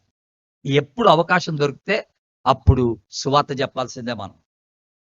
మన జీవితంలో దేవుడు చేసిన కార్యం చెప్పాల్సిందే. నువ్వు రక్షింపబడినందుకే, దేవుడు నీ పాపాలు క్షమించినందుకే, దేవుడు తన బిడ్డగా చేసుకున్నందుకే. నీ మట్టుకు నీవు పరలోకానికి వెళ్ళిపోవడానికి కాదు దేవుని బిడ్డ. నీ ద్వారా 10 మందికి ఈ రక్షణ సువార్త అందాలని దేవుని యొక్క ప్రణాళిక అయి ఉన్నదని నువ్వు జ్ఞాపకం చేసుకో. మరి చేస్తున్నావా? కొంతమంది ఉన్నాం, మనలో బయటికి వెళ్దాం, ఇళ్లలోనే ఉంటాం, కదలలేము. దేవుడు ఎంత గొప్పడంటే మన గుమ్మం దాకా తెస్తున్నాడు ఆత్మల్ని, మనం వెళ్ళలేమని. ఆ గుమ్మం దాకా వచ్చిన ఆత్మలకి సువార్త చెప్పకపోతే దేవునికి లెక్కప్ప చెప్పాలి. మనం దేవునికి లెక్కప్ప చెప్పాలా. నేను ఒకరోజు రాత్రి వేళ పడుకొని దేవుణ్ణి స్తుతిస్తూ, దేవా నన్ను బాగా వాడుకుంటున్నావు, నీకు వందనాలు అని ప్రార్థన చేసుకుంటా ఉన్నాను. అంటే లేవు ప్రభు గబుక్కని ప్రభు అన్నాడు, బాగానే ఉంది, మీ ఇంటికి రోజు పాలు పోసేవాడు ఒకడు వస్తున్నాడు, వాడికి చెప్పలేదుగా ఇంతవరకు సువార్త అన్నాడు. పాలు పోసేవాడు రోజు వస్తున్నాడు మీ ఇంటికి, ఆడికి సువార్త చెప్పలేదుగా అన్నాడు దేవుడు. అనగానే నాకు భయం వేసిపోయింది. బాబోయ్ నిజమే, ఆడికి ఎన్నడూ సువార్త చెప్పలేదు నేను అని అనుకొని నాకు ఇంకో భయం వేసింది. అదేంటంటే తెల్లారాడు రాడేమో అనుకున్నా. నేను చెప్పాలనుకున్నప్పుడే రాడు కాబోలనుకున్నా. అనుకొని నేను బాగా ప్రార్థన చేస్తే, ప్రభు రేపు ఎట్టైనా వాడు వచ్చినట్టు చేయి, ఖచ్చితంగా వాడికి నేను సువార్త చెప్తా ప్రభు రేపు అని ప్రార్థన చేసుకొని పడుకుంటే ప్రొద్దున్న 5:30కి ఆడు పాలో అని అన్నాడు. అనగానే న్యాచురల్ గా మా ఆవిడ లేస్తుంది పాలకి. నేను ఎప్పుడు పట్టను అసలు. మా ఆవిడ లేస్తుంది. ఆమె లేవగానే నేను అన్నాను, నువ్వు లేవబాకు, పడుకో, నేనే పడతాను పాలు అన్నాను. ఆమెకు ఆ రోజు గుండె ఆగిపోయి ఉంటుంది సాగు. ఎందుకంటే మనం ఎప్పుడు అట్లాంటి పనులు చేయము, ఇంట్లో లేచి పాలు పట్టుడు అలా చేయను నేను. అంటే ఆ రోజు నేను అన్నాను, నువ్వు లేవబాకు, నేనే పడతాను ఈరోజు పాలు అన్నాను. ఇందుకే ఆ పాల గిన్నె ఎక్కడుందో చెప్పన్నాను. సరే ఆ కిచెన్లో ఆ పాల గిన్నె తీసుకొని నేను బయటికి వెళ్ళిపోయా వాడి దగ్గరికి. ఇక ముసుగులో గుద్దిలాట ఎందుకులే అని చెప్పి డైరెక్ట్గా అడిగేద్దాం, సంగతి ఏంటో తేల్చేసుకుందామని. అరే బాయ్, నేను పాలు తీసుకుంటాను కానీ ఒక ప్రశ్న అడుగుతాను, నాకు జవాబు చెప్పు, నువ్వు జవాబు చెప్తే అప్పుడు నేను పాలు తీసుకుంటాను అన్నా. అడగండి అయ్యగారు అన్నాడు. యేసుప్రభు తెలుసా అన్న. ఇక ఒకటే డైరెక్ట్ మాట, నీకు యేసుప్రభు తెలుసా అన్న. ఆడేమన్నాడు తెలుసా అండి, ఆయన మళ్ళీ వస్తున్నాడంటే కదండి అన్నాడు. వీడికి మామూలుగా తెలియదు వీడికి. నీకు యేసుప్రభు తెలుసా అంటే ఆయన మళ్ళీ వస్తున్నాడంటే కదండి అన్నాడు. ఓరు బాబాయ్, వీడికి రెండో రాకడ తెలిసే. మరి నేనేం చెప్పాలి వీడికి ఇప్పుడు? యేసుప్రభు ఏమో పాలోడికి చెప్పమన్నాడు, వీడికేమో రెండో రాకడ తెలుసు, మరి ఇప్పుడు వీడికి ఏం చెప్పాలి నేను అని ఆలోచిస్తూ అప్పుడు నాకు సడన్ గా దేవుడు మళ్ళీ ఆలోచించాడు. అప్పుడు నేను అన్న, నిజమే, ఆయన మళ్ళీ వస్తున్నాడు, ఇంతకు ముందు ఒకసారి వచ్చాడు తెలుసా అన్న. ఎప్పుడండి అన్నాను. అయితే కూర్చోరా అన్న. కూర్చోరా బాబు అన్నాను. ఇక ఇంతకు ముందు ఒకసారి వచ్చాడు తెలుసా అంటే ఎప్పుడండి అని అడిగాడు. అయితే కూర్చో చెప్తాను. అప్పుడు యేసుప్రభు ఫస్ట్ టైం మనందరి నిమిత్తమై ప్రాణం పెట్టడానికి ఎలాగా యేసుప్రభు వచ్చాడో ఆ రక్షణ సువార్త అడిగి చెప్పాను. అప్పుడు పాలు పట్టుకున్నాను. ఇక దేవుడు ఎక్కడ అవకాశం దొరికితే అక్కడ చెప్పేయడమే. ఆగబాకండి, సువార్త చెప్పాల్సిందే. ప్రభు రానయ్యన్నాడు, ఎన్నో ఆత్మలు నశించిపోతున్నాయి యేసు ప్రభు తెలకుండా. కనుక మనకు ఆ బాధ్యత దేవుడు ఇచ్చాడు. నువ్వు ఒక్కడి వెందుకున్నావని కంగారు పడుతున్నావు ఆఫీస్లో, నీ ద్వారా ఒక కార్యం చేస్తాడు దేవుడు. నువ్వు నోరుదేరు, నువ్వు ఒక ప్రయత్నం చేయి, అక్కడ ఎన్ని ఆత్మలు ప్రభు కోసం రక్షింపబడతాయో నీకు తెలియదు. దేవుని బిడ్డ, దేవుడు అందుకోసం వెయిట్ చేస్తున్నాడు, నీకోసం వెయిట్ చేస్తున్నాడు. ఇప్పుడు నెహెమ్యా గ్రంథానికి వద్దాం. నెక్స్ట్ గుమ్మం ఏంటో చూద్దాం. నెక్స్ట్ గుమ్మం 3వ అధ్యాయం, నెహెమ్యా గ్రంథం 6వ వచనం చదువుతున్నాను. పాత గుమ్మమును బాగు చేయువారు ఎవరనగా పాసేయు కుమారుడైన యెహోయాదాయును బెసోద్యా కుమారుడైన మెషుల్లామును దానికి దూలములెత్తి తలుపులు నిలిపి తాళములు గడియలను అమర్చిరి. ఎంత బ్యూటిఫుల్ గా ఒక్కొక్క దానికి ఒక్కొక్కరిని ఇక్కడ నెహెమ్యా వాడుకుంటున్నాడు. ఒక్కొక్క గుమ్మానికి కొంతమందిని ఏర్పరిచి వాడుకుంటున్నాడు. ఇప్పుడు 3rd గుమ్మం ఏమిటనంటే పాత గుమ్మం అని అన్నాడు. ఇది పాతదే, కాసేపు పాత గుమ్మమే అనుకుందాం. మరి ఇప్పుడు దీనికి మన ఆధ్యాత్మికమైన జీవితానికి సంబంధం ఏంటి? చాలా సంబంధం ఉందండోయ్. ఎందుకునంటే ఎప్పుడైతే మనము దేవుని యొక్క సువార్త ప్రకటించాలని ఇష్టపడతామో, దేవుని బిడ్డలారా, దేవుని యొక్క లేఖనాల్లో ఒరిజినల్ గా మనకి అప్పగించబడినటువంటి లేఖన సత్యాల్ని మనం ఎప్పుడు కూడా మార్చకూడదు. ఇవి పాతవి, ఈ సత్యాలు మార్చడానికి లేదు, వీటిని గరిబిలి చేయడానికి లేదు. ఈ పాత సత్యం, ఇది నిజంగా పరిశుద్ధాత్మ ద్వారా దేవుడు మనకు అనుగ్రహించినటువంటి గొప్ప సత్యం ఇది. ఈ సత్యాలు ఉన్నట్టుగానే మనం బోధించడం నేర్చుకోవాలి దేవుని. ఒకసారి మీరు ఇర్మియా గ్రంథం తీయండి, ఒక మంచి మాట మీకు జ్ఞాపకం చేస్తాను. ఇర్మియా గ్రంథం 6వ అధ్యాయానికి రండి దయచేసి, అక్కడ ఒక చక్కని మాట మీకు గుర్తు చేస్తాను. ఇర్మియా గ్రంథం 6వ అధ్యాయం, పేజ్ నెంబర్ 632, 6వ అధ్యాయం 16వ వచనం. 6వ అధ్యాయం 16వ వచనం, జెరిమాయా చాప్టర్ 6 and verse 16. యెహోవా ఇలాగ సెలవిస్తున్నాడు, ఏమని? మార్గంలో నిలిచి చూడుడి, పురాతన మార్గములను గురించి విచారించుడి, మేలు కలుగు మార్గమేదో అని అడిగి అందులో నడుచుకోండి, అప్పుడు మీకు నెమ్మది కలుగును. అందరూ ఆమేనండి. పురాతన మార్గములను గురించి విచారించండి అన్నాడు. ఎందుకు ఈ మాట చెప్తున్నాం దేవుని బిడ్డలారా? ఈరోజు అనేక మంది దేవుని వాక్యం చెప్తున్నారు, ఆత్మలు సంపాదించబడట్లేదు. కారణం ఏంటో తెలుసా అండి? వాక్యాన్ని వాక్యంగా ఎవరు బోధించట్లేదు. వచ్చిన ప్రాబ్లం అదే. వాక్యాన్ని డిస్టార్టింగ్ అని అంటాం మనం, మార్చేస్తున్నారు, తప్పుడుగా బోధిస్తున్నారు. వాళ్ళ యొక్క స్వప్రయోజనం కొరకాయ వాక్యాన్ని మరల్చుకుంటున్నారు అన్నమాట. వాళ్ళు మరల్చుకొని ఇష్టం వచ్చినట్టుగా వాక్యాన్ని బోధించడం ద్వారా ఎవరి జీవితంలో కార్యం జరగడం లేదు, రక్షణ కార్యం జరగడం లేదు. అబద్ధ బోధకులు ఎక్కువ మంది అయిపోయారు ఈ దినాలు. కనుక ఒరిజినల్ గా దేవుని యొక్క వాక్యం మనకు అప్పగించబడిన లేఖన భాగాలు మనం ఎప్పుడు కూడా మర్చిపోకూడదు. ఇది మన ఫౌండేషన్, ఇదే మన పునాది, ఇదే. దీని ఎవడు మార్చడానికి లేదు దేవుని బిడ్డ. ఒకసారి మీరు తిమోతికి రాసిన 2వ పత్రిక తీయండి దయచేసి, చక్కని మాట మనం జ్ఞాపకం చేసుకుందాం. తిమోతికి రాసిన 2వ పత్రిక 4వ అధ్యాయాన్ని చూద్దాం. 4వ అధ్యాయం చూడండి దయచేసి. తిమోతికి రాసిన 2వ పత్రిక 4వ అధ్యాయం. ఇప్పుడు అక్కడ అబద్ధ బోధకులు వీళ్ళంతా ఉన్నారు, దాని గురించి రాస్తున్నాడు. 4వ అధ్యాయం 3వ వచనం 4వ వచనం చదువుతున్నాడు, గమనించండి. 3-4. ఎందుకనగా జనులు హితబోధను సహింపక. ఏ బోధ? అందరు ఏ బోధ? హితబోధ. హితబోధ అంటే మంచి బోధ, గుడ్ టీచింగ్. ఈ వాక్యానుసారమైన బోధను సహించట్లేదట కొంతమంది. ఏది? సో కాల్డ్ క్రిస్టియన్స్, క్రైస్తవులు అనబడిన వారు. అర్థమైందా? వాళ్ళు నిజమైన విశ్వాసులు కాదనమాట, వాళ్ళు క్రైస్తవులు కాదనమాట. నిజంగా వాళ్ళు ఈ హితబోధను సహింపక దురద చెవులు గలవారై తమ స్వకీయ దురాశలకు అనుకూలమైన బోధకులను తమ కోసము పోగు చేసుకొని, వింటున్నారా మాటలు? అనుకూలమైన బోధకులను తమ కోసం పోగు చేసుకొని సత్యమునకు చెవినీయక కల్పన కథల వైపునకు తిరుగు కాలము వచ్చును అన్నాడు. ఎప్పుడు? పౌలు గారు తిమోతికి రాసినప్పుడు వచ్చును అన్నాడు. ఇప్పుడు వచ్చేసింది అనాలి మనం, అదనమాట. ఇప్పుడు వచ్చేసింది. ఇప్పుడు ఈ దినాల్లో ఎక్కువ మంది ఈ కల్పనా కథలే ఎక్కువైపోయాయి, పిట్ట కథలు ఎక్కువైపోయాయి. టైం డొర్లీ చేస్తారు, 2-3 గంటలు మాట్లాడేస్తారు, అందరు నవ్విస్తారు. అబ్బా అంత జోక్సే, ఇదేదో జోక్ సభలాగా ఉంటుందని అందరు నవ్వి నవ్వి నవ్వి వెళ్ళిపోతారు. మరి ఏంటి ఆత్మకార్యం ఎక్కడుంది? రక్షణ కార్యం ఎక్కడుంది? మారు మనసు ఎక్కడుంది? అబ్బా ఎంత మంచి స్పీకర్ అండి, బాగా నవ్వించాడండి. నవ్వించడానిక మీరు ఛార్జీలు ఇచ్చి పిలుచుకుంది? మీరు నవ్వించడానికి కాదు, ఆత్మల సంపాదన కొరకు పిలుచుకున్నారు. ఇప్పుడు వినేటోడు అలాగే ఉన్నాడంట. దురద చెవులు కలిగిన వారు, వారికి ఇష్టమైన బోధ వినటానికి ఇష్టపడుతున్నారు. ఈ సైకాలజీ ఎరిగిన అబద్ధ బోధకులు ఏం చేస్తున్నారంటే ఈ ఆడియన్స్ కి తగ్గట్టుగానే వాళ్ళు బోధిస్తున్నారు. వాక్యాన్ని ఎట్లా పడితే అట్లా మార్చి వాళ్ళకి బోధించడం జరుగుతా ఉంది దేవుడి బిడ్డ. అందుకనే జాగ్రత్తగా ఉండాలా. పాత గుమ్మం ఎప్పుడు మర్చిపోదు అన్నాడు దేవుడు. పాత గుమ్మాన్ని మీరు ఎప్పటికీ మర్చిపోవడానికి వీల్లేదు. అందుకని దైవ సేవకులకు దేవుడిచ్చిన హెచ్చరిక ఏంటంటే ఈ తిమోతి 2వ పత్రిక 2వ అధ్యాయం చూడండి ఒకసారి. తిమోతి 2వ పత్రిక 2వ అధ్యాయం 15వ వచనంలో ఓ చక్కని హెచ్చరిక మనకి ఇవ్వబడిన హెచ్చరిక ఏంటంటే 15వ వచనం, దేవుని ఎదుట యోగ్యునిగాను సిగ్గుపడనక్కర్లేని పనివానిగాను సత్యవాక్యమును సరిగా ఉపదేశించువానిగాను నిన్ను నీవే దేవునికి కనపరుచుకొనుటకు జాగ్రత్త పడము. సేవకులందరూ ఆమేనండి. ఆమేన్.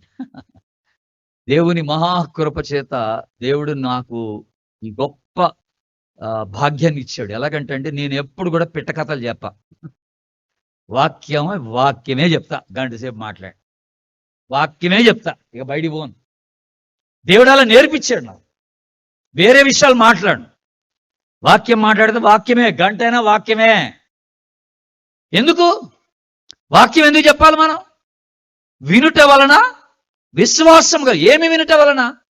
క్రీస్తుని గూర్చిన మాటలు వినటం వల్ల, పిట్ట కథలు వినటం వల్ల విశ్వాసం రాదు. జోక్స్ వినడం వల్ల విశ్వాసం రాదు.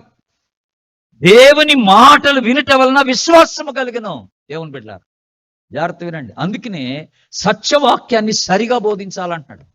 ఇక్కడ ఎవరైనా దైవజనులు ఉంటే, ఎవరైనా సేవకులు ఉంటే, ఇవాంజలిస్టులు ఉంటే, ఎవరైనా సువార్త పరిచయం చేసేవాళ్ళు ఉంటే వాళ్ళకి ఇచ్చే హెచ్చరిక ఏంటంటే ప్రతిరోజు మీరు గంటల తరబడి వాక్యాన్ని ధ్యానించాలి, వాక్యాన్ని చదవాలి. నేను రోజుకి 3 గంటలు చదువుతాను. ఇప్పుడు బాగా బాధపడతాను 3 గంటలే చదువుతున్నానని. ఎక్కువసేపు చదవాలని ఆశ ఉంటుంది నాకు, కానీ చదవలేకపోతున్నా. కొన్ని పనుల భారాన్ని బట్టి చదవలేకపోతాను. 3 గంటలే వాక్యాన్ని ధ్యానించాలి. నీకు ప్రసంగం చేసే ఒక అవకాశం ఉన్నా లేకపోయినా రోజు నువ్వు వాక్యాన్ని ధ్యానించాలి. దైవ సేవకుడుగా వాక్యం యొక్క సత్యాలు తెలుసుకోవాలి. అందుకనే పురాతన మార్గములు మీరు విచారించి తెలుసుకోండి అన్నాడు. వీటిలోంచి బయటికి రావద్దన్నాడు దేవుడు.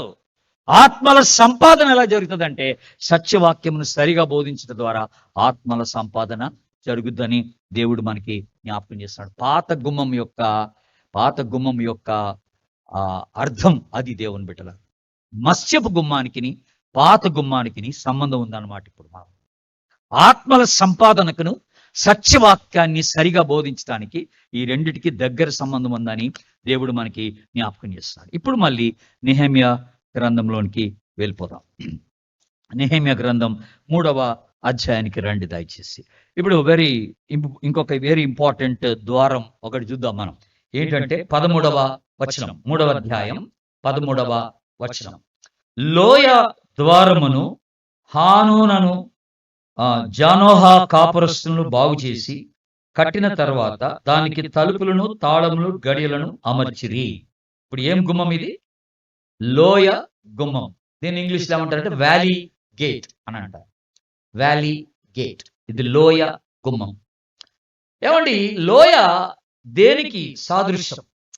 మీరు ఇక్కడి నుంచి అంటే ఈ లోయ గుమ్మంలో నుండి మీరు బయటికి చూస్తే అక్కడ 2 లోయలు కనపడతాయి. బెన్ హిద్దోన్ లోయ ఒకటి, ఇంకొక లోయ. ఆ 2 లోయల గురించిన ప్రస్తావన అక్కడ జరిగింది. వదలోయ అనే మాట మనం జ్ఞాపకం చేసుకుంటాం. వదలోయ అంటే ఇది శ్రమకు గుర్తు. ఈ లోయ విశ్వాస జీవితంలో మనకు వచ్చే శ్రమలకి సాదృశ్యంగా ఉంటుందన్నమాట. ఎవరికి శ్రమ? ఇప్పుడు జాగ్రత్త వినండి నా మాట. ఎవరైతే యేసుక్రీస్తుని రక్షకునిగా అంగీకరిస్తారో, ఎవరైతే ఆత్మల సంపాదనలో నిమగ్నం అవుతారో, ఎవరైతే సత్యవాక్యాన్ని సరిగా బోధిస్తూ తిరుగుతారో అట్టి వాడికి శ్రమ తప్పదు. నిజమైన విశ్వాసిగా నువ్వు జీవించడానికి ప్రయత్నం చేస్తే నీకు శ్రమ తప్పదు అంటున్నాడు దేవుడు. ఇది ఖచ్చితం. శ్రమ లేని విశ్వాస జీవితం ఉండదు. లోయ అనుభవం ఉండాల్సిందే. లోయ అనుభవం ఉండాల్సిందే. లోయలోకి వెళ్ళాల్సిందే. మనందరికి తెలిసిన కీర్తన, యెహోవా నా కాపరి, చెప్పండి, నాకు లేమి కలుగదు. పచ్చిక గల చోట్ల ఆయన నన్ను పరుండ చేయించినాడు, శాంతికరమైన జలముల యొద్ద ఆయన నన్ను, తర్వాత నా ప్రాణమునకు సేద తీర్చినాడు. ఆ తర్వాత నామం బట్టి నీతి మార్గం నన్ను నడిపించాడు. ఇక ఆ తర్వాత ఏమొచ్చిందండి? గాఢాంధకారపు లోయలో నేను సంచరించినను ఏ అపాయమునకు భయపడను.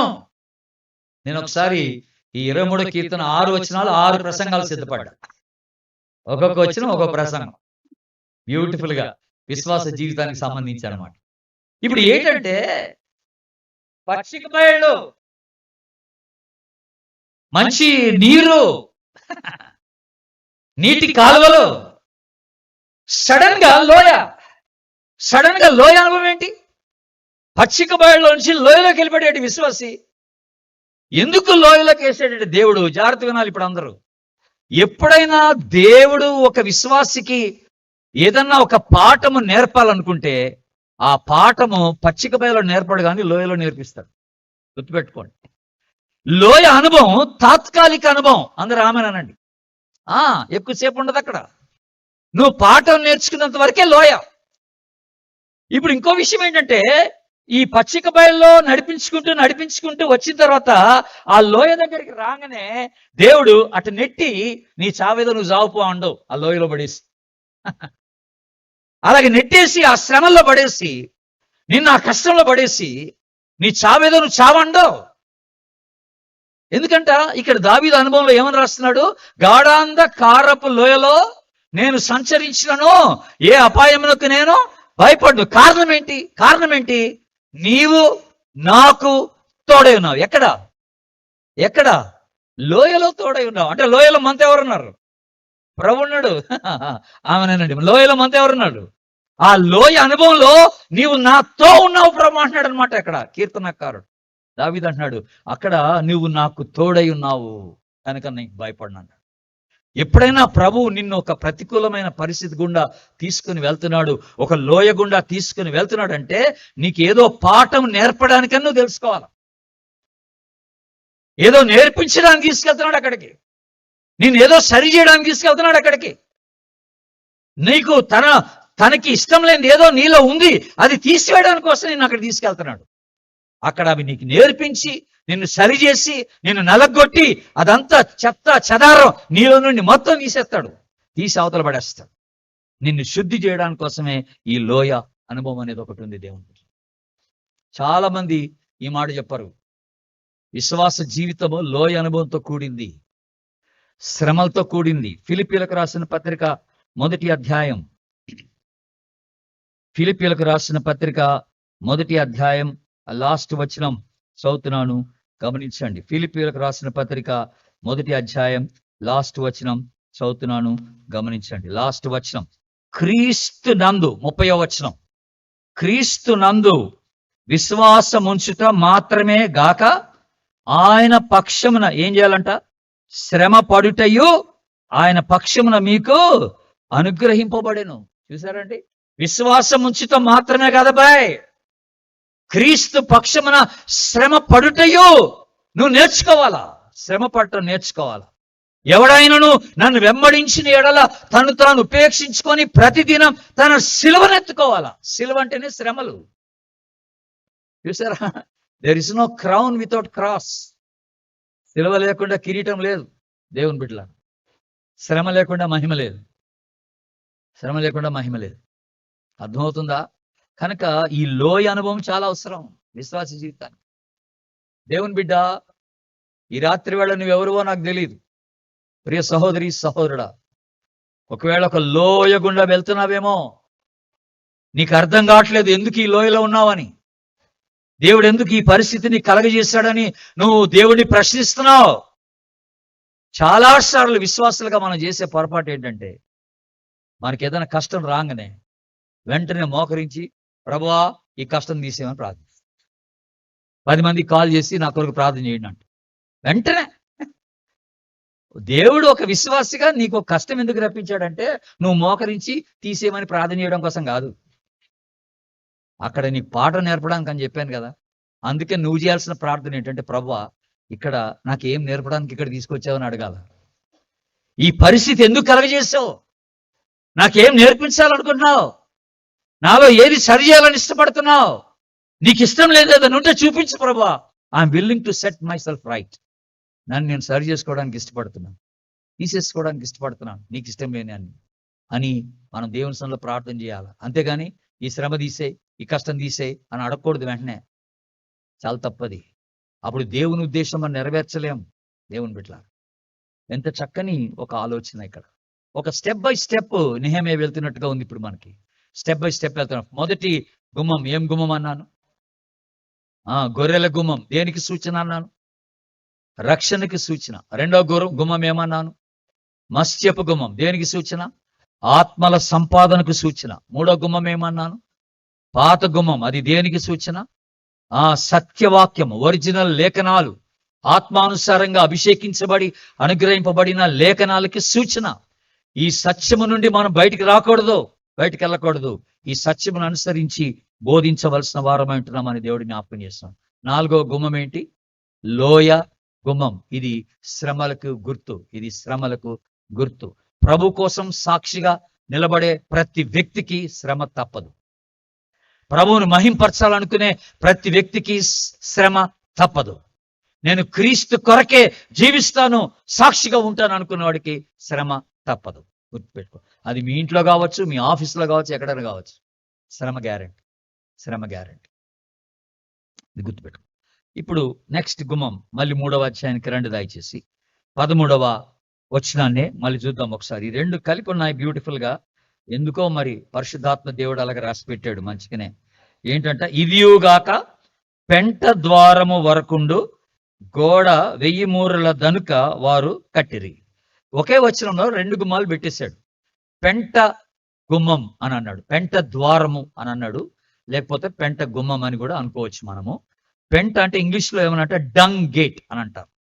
డంగ్ అంటే చెత్త. చెత్త మున్సిపాలిటీ వాళ్ళు చెత్త అంతా, యెరూషలేములో ఉన్న చెత్త అంతా ఈ గేట్ లోంచి బయటికి తీసిపోతారు అనమాట. అది సంగతి. చెత్త పడేసే స్థలము ఈ గేట్ లోంచి పోతే కానీ రాదన్నట్టు ఆ ఊర్లో. అదనమాట మనం జ్ఞాపకం చేసుకోవాల్సింది. డంగ్ గేట్ అంటారు. డంగ్ గేట్ చెత్త తీసుకువెళ్ళే ద్వారం, మున్సిపాలిటీ వాళ్ళు యూజ్ చేసుకోవడానికి. మరి ఇక్కడ ఒకే వచనంలో మనము ఈ 2 చూస్తున్నాం. వ్యాలీ గేట్, లోయ ద్వారం, అలాగే ఇంకోటి ఏమన్నాను ఇక్కడ, పెంట ద్వారం. ఈ 2 చూస్తాం. ఎందుకని? ఈ రెండిటికో సంబంధం ఉంది. జాగ్రత్తగా గమనించండి. ఈ రెండిటికో సంబంధం ఉంది. లోయ ద్వారంలో జరిగేది ఏమన్నాను? ఒక విశ్వాసికి లోయ అనుభవంలో జరిగేది ఏంటంటే, దేవుడు ఆ విశ్వాస జీవితంలో ఉన్న చెత్త చెదారం అంతా తీసేస్తాడు అనమాట. అది సంగతి. ఆ విశ్వాసిని సరి చేస్తాడు, శుద్ధి చేస్తాడు, తనలో ఉన్న పెంటంతా బయట పెట్టేస్తాడు అన్నట్టు. అది సంగతి. కనుక ఆ పెంటంతా తీసేయాలి. ఇప్పుడు దేవుడు నీకు ఏమేమైతే చూపిస్తున్నాడో, ఆయనకి ఇష్టం లేనంతా దేవుడు చూపిస్తాడు నీకు. చూపించినప్పుడు అదంతా తీసి నువ్వు బయటపడేయాలని దేవుడు జ్ఞాపకం చేస్తాడు. నిన్ను నువ్వు శుద్ధి చేసుకోవాలి. ఇదిగో నీలో గర్వం ఎక్కువ ఉందంటాడు దేవుడు, ఆ పెంట తీసేయి. నువ్వు ప్రేమించలేకపోతున్నావు అంటాడు దేవుడు, నేర్చుకో ప్రేమించటం. నీకు క్షమాపణ లేదంటాడు దేవుడు, నీకు తగ్గింపు లేదంటాడు దేవుడు, నీలో అసూయ ఎక్కువ ఉందంటాడు దేవుడు, నీలో కోపం ఎక్కువ ఉందంటాడు దేవుడు. ఇలాంటి చెత్త ఉంది నీలో, ఇలాంటి ఒక చెత్త నీలో, ద్వేషం ఉంది, నీలో స్వార్థం ఉంది అంటాడు విశ్వాసం. విశ్వాసం ఉండే చెత్త వేరుగా ఉంటది. ఇది పాప సంబంధమైన, మనం అనుకునే లోక సంబంధమైన పాపం కాదు. ఇది వేరే చెత్త. ఈ అసూయ, ఈ ద్వేషం, ఈ కలహం, ఈ క్రోధం, ఈ కోపం, ఇవన్నీ ఈ చెత్త. ఇక్కడ మాటలు అక్కడ చెప్పడం, మనుషుల జీవితాలు పాడు చేయడం, ఇంటింటికి వెళ్ళి ఈళ్ళ విషయాలు అక్కడ, ఆళ్ళ విషయాలు ఇక్కడ చెప్పి కుటుంబాలని నాశనం చేసి పడేస్తాం. మన ఇంటింటి సువార్త ఇదే. ఇక నాశనం చేసి పడేస్తాం. ఈ చెత్త అంతా పోవాలన్నాడు దేవుడు. ఇదంతా పోవాలంటే నిన్ను ఒక లోయలోకి తీసుకుపోవాలి దేవుడు. లోయలో తీసుకెళ్లి సరి చేయాలి నిన్ను. అక్కడ నిన్ను మొత్తాల, అక్కడ నిన్ను నలగొట్టాల, అక్కడ నీలో ఉన్న చెత్త అంతా బయటికి లాగేయాలి దేవుడు. లాగేస్తే గానీ నువ్వు శుద్ధి చేయబడవు. అందరు ఆమెనండి. కనుక పెంట ద్వారమునకును ఈ యొక్క లోయ ద్వారమునకును చాలా దగ్గరి సంబంధం ఉందన్నమాట. ఇక్కడే మన జీవితాలు శుద్ధి చేయబడుతున్నాయని మనము జ్ఞాపకం చేసుకుంటున్నాం. దేవుని బిడ్డలారా, శుద్ధి చేయబడేది ఇక్కడే జ్ఞాపకం చేసుకుంటాం. ఎంత బ్యూటిఫుల్ మాట ఇది. ఇప్పుడు దాని తర్వాత వెరీ ఇంపార్టెంట్ మాట ఇంకోటి ఉంది. అది ఏమిటో చూద్దాం. ఇంకో ద్వారం ఉంది ఇక్కడ, అదేంటో చూద్దాం. ఇప్పుడు 15వ వచనం, 3వ అధ్యాయం 15వ వచనం. అటు వెనుక మిస్పా ప్రదేశమునకు అధిపతి అయిన కొల్హోజే కుమారుడైన షల్లూము దార యొక్క గుమ్మమును బాగు చేసి కట్టిన తర్వాత దానికి తలుపులు నిలిపి తాళములు గడియలను అమర్చెను. ఇప్పుడు ఏమి ద్వారం, ఏం గుమ్మం? దార యొక్క గుమ్మం. దార అని అన్నాడు అంటే ఇంగ్లీష్ లో ఫౌంటైన్ గేట్ అని అంటారు. ఫౌంటైన్ గేట్ అంటే నీళ్లు ఉబికే స్థలం అనమాట. దార గుమ్మం అంటున్నాం అనమాట. ఇది చాలా దగ్గర సంబంధం ఉందండి. ఇప్పుడు జాగ్రత్త వినాలి. విశ్వాస జీవితంలో దేవుడు చేసే కార్యం ఎలాగుంటది. ఎప్పుడైతే దేవుడు మనల్ని లోయగుండా తీసుకెళ్ళిపోతాడో అక్కడ మన జీవితాన్ని సరిచేసి తనకి ఇష్టం లేని చెత్త చెదారమంతా మనలోంచి తీసి బయటపడేస్తాడు దేవుడు. అప్పుడు ఏమవుతుందంటే మన హృదయం శుద్ధి చేయబడుతుంది, మన మనసు అంతా శుద్ధి చేయబడుతుంది. గుర్తుపెట్టుకోండి, ఖాళీ ఇక చెత్త అంతా ఉండదు, శుద్ధీకరణ చేయబడుతుంది అనమాట. అబ్సల్యూట్ గా. మీరు ఒక ఉపమానం చెప్పాడు దేవుడు, యేసు ప్రభు, మీకు గుర్తుందో లేదో. ఒకటికట ఒక దయ్యం పట్టిందట. ఆ దయ్యం వెలగొట్టబడిన తర్వాత దయ్యం వెళ్ళిపోయింది, ఇల్లంతా ఖాళీ అయిపోయింది, మంచి నీట్గా ఉంది. ఈ వెళ్ళిపోయిన దయ్యం అటు ఇటు తిరిగి వచ్చి మళ్ళీ అదే ఇంటికి వచ్చిందట. అదే ఇంటికి వచ్చి కిటికీలో నుంచి తొంగి చూస్తే ఇల్లంతా శుభ్రంగా ఖాళీగా ఉందట. శుభ్రంగా ఉంది, ఖాళీగా ఉందట. బాబోయ్, ఇదంతా ఖాళీగా ఉందరా, వీడు ఇంకా దేని చేత నింపలేదురా బాబు అని ఈ దయ్యం పోయి మరి 7 దయ్యాలు పట్టుకొచ్చిందట. దయ్యాలు పట్టుకొచ్చి ఆ 7 దయ్యాలతో నింపేసిందట ఆ ఖాళీగా ఉన్న గృహాన్ని.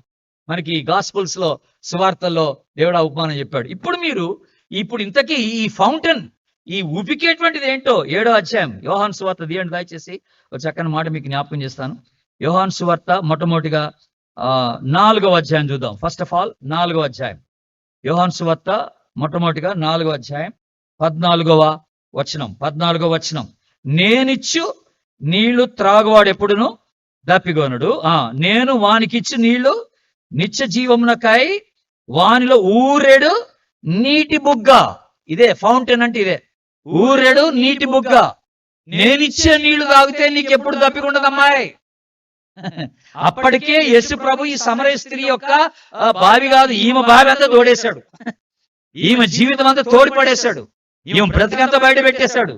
బయట పెట్టిన తర్వాత ఇప్పుడు ప్రభు అంటున్నాడు, నీ జీవితం ఖాళీ అయిపోయిందే, ఇప్పుడు నేనిచ్చే నీళ్లు నువ్వు పుచ్చుకోవాలంటున్నాడు. ఇక్కడ యేసు ప్రభు దేని గురించి మాట్లాడుతున్నాడు, జాగ్రత్త వినండి. 7వ అధ్యాయానికి రండి. ఇప్పుడు యోహాను సువార్త 7వ అధ్యాయం 38వ యోహాను సువార్త 7వ అధ్యాయం తీయండి ఇప్పుడు దయచేసి. 38, 39 వచనాలు చూద్దాం. 38, 39 వచనాలు. 37 నుండి చదువుదాం, ఎందుకైనా మంచిది.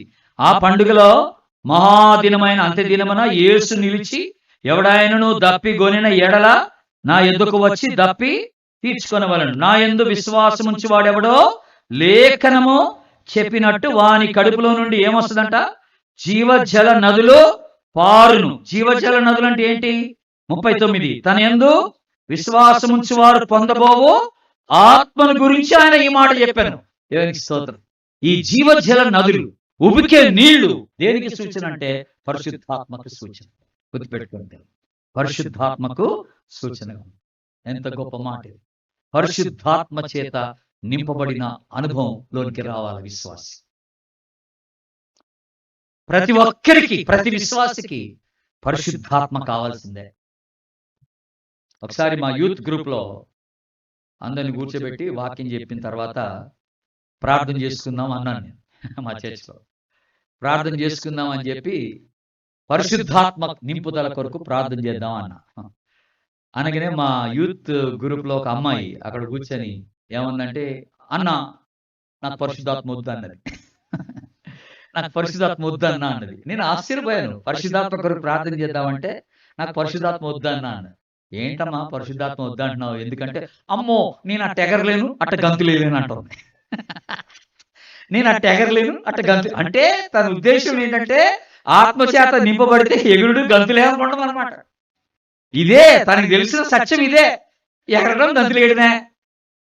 పరిశుద్ధాత్మ చేత నింపబడితే భాషలు మాట్లాడతారు, లేవని నేను అంటలే, ఎగురు గంతులేయడం కాదు. విశ్వాస జీవితానికి పరిశుద్ధాత్ముడు చాలా అవసరం. నాది ఒక యూట్యూబ్ ఛానల్ ఉంది, జెన్నీ క్రిస్టఫర్ అని. మీరు యూట్యూబ్ లో కొడితే నా మెసేజ్లను ఉంటాయి దాంట్లో. అందులో ఒక మెసేజ్ మాట్లాడాను నేను, విశ్వాస జీవితంలో పరిశుద్ధాత్ముడు అని ఒక సందేశం. అంటే వ్యక్తిగతంగా విశ్వాస జీవితానికి పరిశుద్ధాత్ముడు ఎన్ని విధాలుగా మనకి సహాయకరంగా పరిశుద్ధాత్ముడు ఉంటాడో ఆ సందేశంలో నేను చెప్పాను. ఇప్పుడు నాకు టైం లేదు అవన్నీ చెప్పడానికి. కానీ ఎవరైతే శుద్ధీకరించబడతారో, ఆ లోయ అనుభవం గుండా వెళ్ళి దేవుని సన్నిధిలో చెత్త చెదారం అంతా బయటికి తీసేసుకుంటాడో, ఆ వ్యక్తి డెఫినెట్ గా దేవుని ఆత్మ చేత నింపబడవలసిన అనుభవం ఉందని దేవుడిని జ్ఞాపకం చేస్తాం. అందరూ ఆమెనండి ఒకసారి. ఖచ్చితంగా పరిశుద్ధాత్మ చేత మనం నింపబడాల్సిందే, నింపబడాల్సిందే. ఈ అనుభవంలోకి రావాల్సిందే, మనం ఈ అనుభవంలోకి రావాల్సిందే. దేవుని ఆత్మ చేత నింపబడుతున్నావా? అందుకనే రోమా 8:14 ఏమనుంది? ఎందరూ దేవుని ఆత్మ చేత నడిపించబడుదురో వారందరూ దేవుని కుమారులైందరో. గట్టిగా ఆమనేనండి. దేవుని ఆత్మ చేత నడిపించబడిన అనుభవంలోనికి రావాలి నువ్వు. మా బాస్ పిలిచాడు, దేవా నా బాస్ రమ్మన్నాడు క్యాబిన్ లోనికి, నీ ఆత్మ చేత నన్ను నింపు. దేవా నేను కిచెన్ లో వంట చేయడానికి వెళ్తున్నా, నీ ఆత్మ చేత నన్ను నింపు. దేవా నేను సూపర్ మార్కెట్కి వెళ్తున్నా, నీ ఆత్మ చేత నన్ను నింపు. దేవా నేను బస్ ఎక్కుతున్నా, నేను ఆటో ఎక్కుతున్నా, నీ ఆత్మ చేత నన్ను నింపు. ప్రతి క్షణం, ప్రతి అడుగు, నువ్వు వేసే ప్రతి అడుగు పరిశుద్ధాత్మ పూర్ణుడవై పూర్ణదానివై నువ్వు అడిగేయాలని దేవుడు జ్ఞాపకం చేస్తున్నాడు. ఆత్మ నడిపింపు అవసరం. ఎప్పుడు ఏది నీ ద్వారా జరగాలో దేవునికి తెలుసు. కనుక నువ్వు సిద్ధంగా ఉండాలంటే దేవుని ఆత్మ చేత నింపబడిన అనుభవంలోనికి రావాలి దేవుని. చాలా సంఘాల వారు ఆత్మ నింపుదలని తప్పుడుగా అర్థం చేసుకున్నారు. పరిశుద్ధాత్మ వరాలు ఉన్నాయి, కాదంటే అంటలేదు. ప్రవచనం ఉంది, భాషలు ఉన్నాయి, భాషలకు అర్థాలు ఉన్నాయి, స్వస్థతలు ఉన్నాయి. మీకు విషయం చెప్పనా? నేను మారు మనసు పొందిన కొత్త దినాల్లో అందరూ, నాకు ఒక ఆశ ఉండేదండి ఆ దినాల్లో. ఎక్కడ మీటింగ్ జరిగితే వెళ్ళిపోయేవాడిని, ఏ చర్చ అయినా కూడా. వాక్యం అంటే బహు ప్రేమ, ఈ రోజు కూడా అంతే. ఇప్పుడు కూడా వాక్యం అంటే ఐ లవ్ గాడ్స్ వర్డ్. దేవుని వాక్యం అంటే నాకు ఎక్కడ లేని ప్రేమ అండి బాబాయ్. బాగా చదివేస్తా వాక్యం, బాగా వింటా. మంచి వాక్యం ఎవరైనా చెప్పేవాళ్ళు వింటా. రోజు నేను మా ఆఫీస్ మా ఇంటి దగ్గర నుంచి 10 కిలోమీటర్లు ఉంటుంది. బెంగళూరులో 10 కిలోమీటర్లు అంటే 15 నిమిషాల బోరు, గంట పడుతుంది కారులో పోవాలంటే. సో నేను ప్రతిరోజు కారులో పోయేటప్పుడు ఒక మెసేజ్ వింటా అనమాట. ఎవరిదో ఒక మెసేజ్ వింటా అనమాట.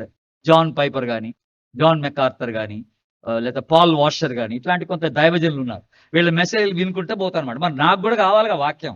ఎంతసేపుడికి నేనే వాక్యం చెప్తే ఎట్లా అవుతుంది? నాకు కూడా వాక్యం అవసరమే. కనుక ఈ వాక్యాన్ని నేను వినుకుంటా పోవడం జరుగుతుంది అనమాట, దేవుని బిడ్డలారా. అయితే గుర్తుపెట్టుకోవాల్సిన విషయం ఏంటంటే, నేను ఈ పరిశుద్ధాత్మ చేత నేను అన్ని సంఘాలకు తిరుగుతున్నప్పుడు నేను ఒకటి గమనించింది ఏంటంటే, కొన్ని పెంతెకోస్తు సంఘాలకు వెళ్తే ఎగిరి గంతులేసి గోల్ చేసేసి భాషలు మాట్లాడేసి డొర్లిపోయి మోకాళ్ళ మీద పాకుతూ అందరు ఉంటే నేను ఒక్కడిని నిలబడి చూసేవాడిని. వాళ్ళ మధ్యలో ఒక్కడిని నిలబడి చూసేవాడిని అనమాట. ఇది ఇట్లా నాకు ఆత్మ రావట్లేదు, ఇలా అందరు ఎవడు పడితే ఆడు ఎగిరేస్తున్నాడు ఇక్కడ, నేను ఒక్కడిని ఎగరట్లేదు ఇటరా అని చెప్పి ఎంత గిల్టీకి ఫీల్ అయిపోయినాడు బాబోయ్. ఎంత గిల్టీ అంటే గిల్టీ చెప్పలేను. ఇంకా ఏదో తప్పు జరిగిపోయింది, నాలో ఏదో ఉంది. అందుకనే దేవుడు ఆత్మచేత నింపట్లేదని కొన్ని మా ఖమ్మంలోనండి, మా సొంతూరు ఖమ్మం కదా, మా ఇంటి పక్కనే చర్చ్. ఆ చర్చిలోకి వెళ్ళిపోయండి, తలుపేసుకొని గంటల తరబడి ప్రార్థన చేసేవాడి. దేవా పరిశుద్ధాత్మ కావాలి, పరిశుద్ధాత్మ కావాలి, నాలుకట్లు ఊపేదనమాట. అట్టానే వచ్చేస్తుందేమోనని భాషలో ఎత్తే అని బాగా గోల్ చేసేవాడి అనమాట. ఒకరోజు ఇట్లాగే బాగా ప్రార్థన చేసి ఏడ్చి ప్రభు దగ్గర అడిగా, ప్రభు ఏంటి అందరికి ఇస్తున్నావు ఆత్మ, నేను ఎక్కడ పోతే అక్కడ ఆత్మ చేత నింపడుతున్నారు జనం, నేను ఒక్కడనే నింపట్లేదు ఏంటంటే, అప్పుడు ప్రభు అన్నాడు, ఏడిచినట్టు ఉంది, నువ్వు వెళ్ళి వాక్యం చదవమన్నాడు. ఇంటికి వెళ్ళా, కన్కార్డెన్స్ తీశాను, కన్కార్డెన్స్ తీసి బైబిల్లో ఎక్కడెక్కడ పరిశుద్ధాత్మని గురించి రాయబడిందో మొత్తం తీశారు రెఫరెన్స్. తర్రోగా స్టడీ చేసి పడేసి తర్రోగా స్టడీ చేశా. పరిశుద్ధాత్మని గురించి ఎక్కడెక్కడ రాయబడింది ఉందో మొత్తం తీశానండి. తీసి క్షుణ్ణంగా పరిశీలన చేశా. అప్పుడు నాకు ఒక సంగతి అర్థమైంది. నేను ఒక మాట చెప్పి ఈ రాత్రికి ముగిస్తాను. మిగతా గేట్లు రేపు చూద్దాంలే. ఈ ఒక్క మాట చెప్పి ముగిస్తాను. మీరు ఇప్పుడు కొరింథీయులకు రాసిన పత్రికకు రండి దయచేసి. 1 కొరింథీ 12వ అధ్యాయానికి రండి. 1 కొరింథీ 12వ అధ్యాయం 4వ వచనం. ఫస్ట్ ఆఫ్ ఆల్ 4వ వచనం, కృపా వరములు నానా విధములుగా ఉన్నవి గాని ఆత్మ ఎంతమంది?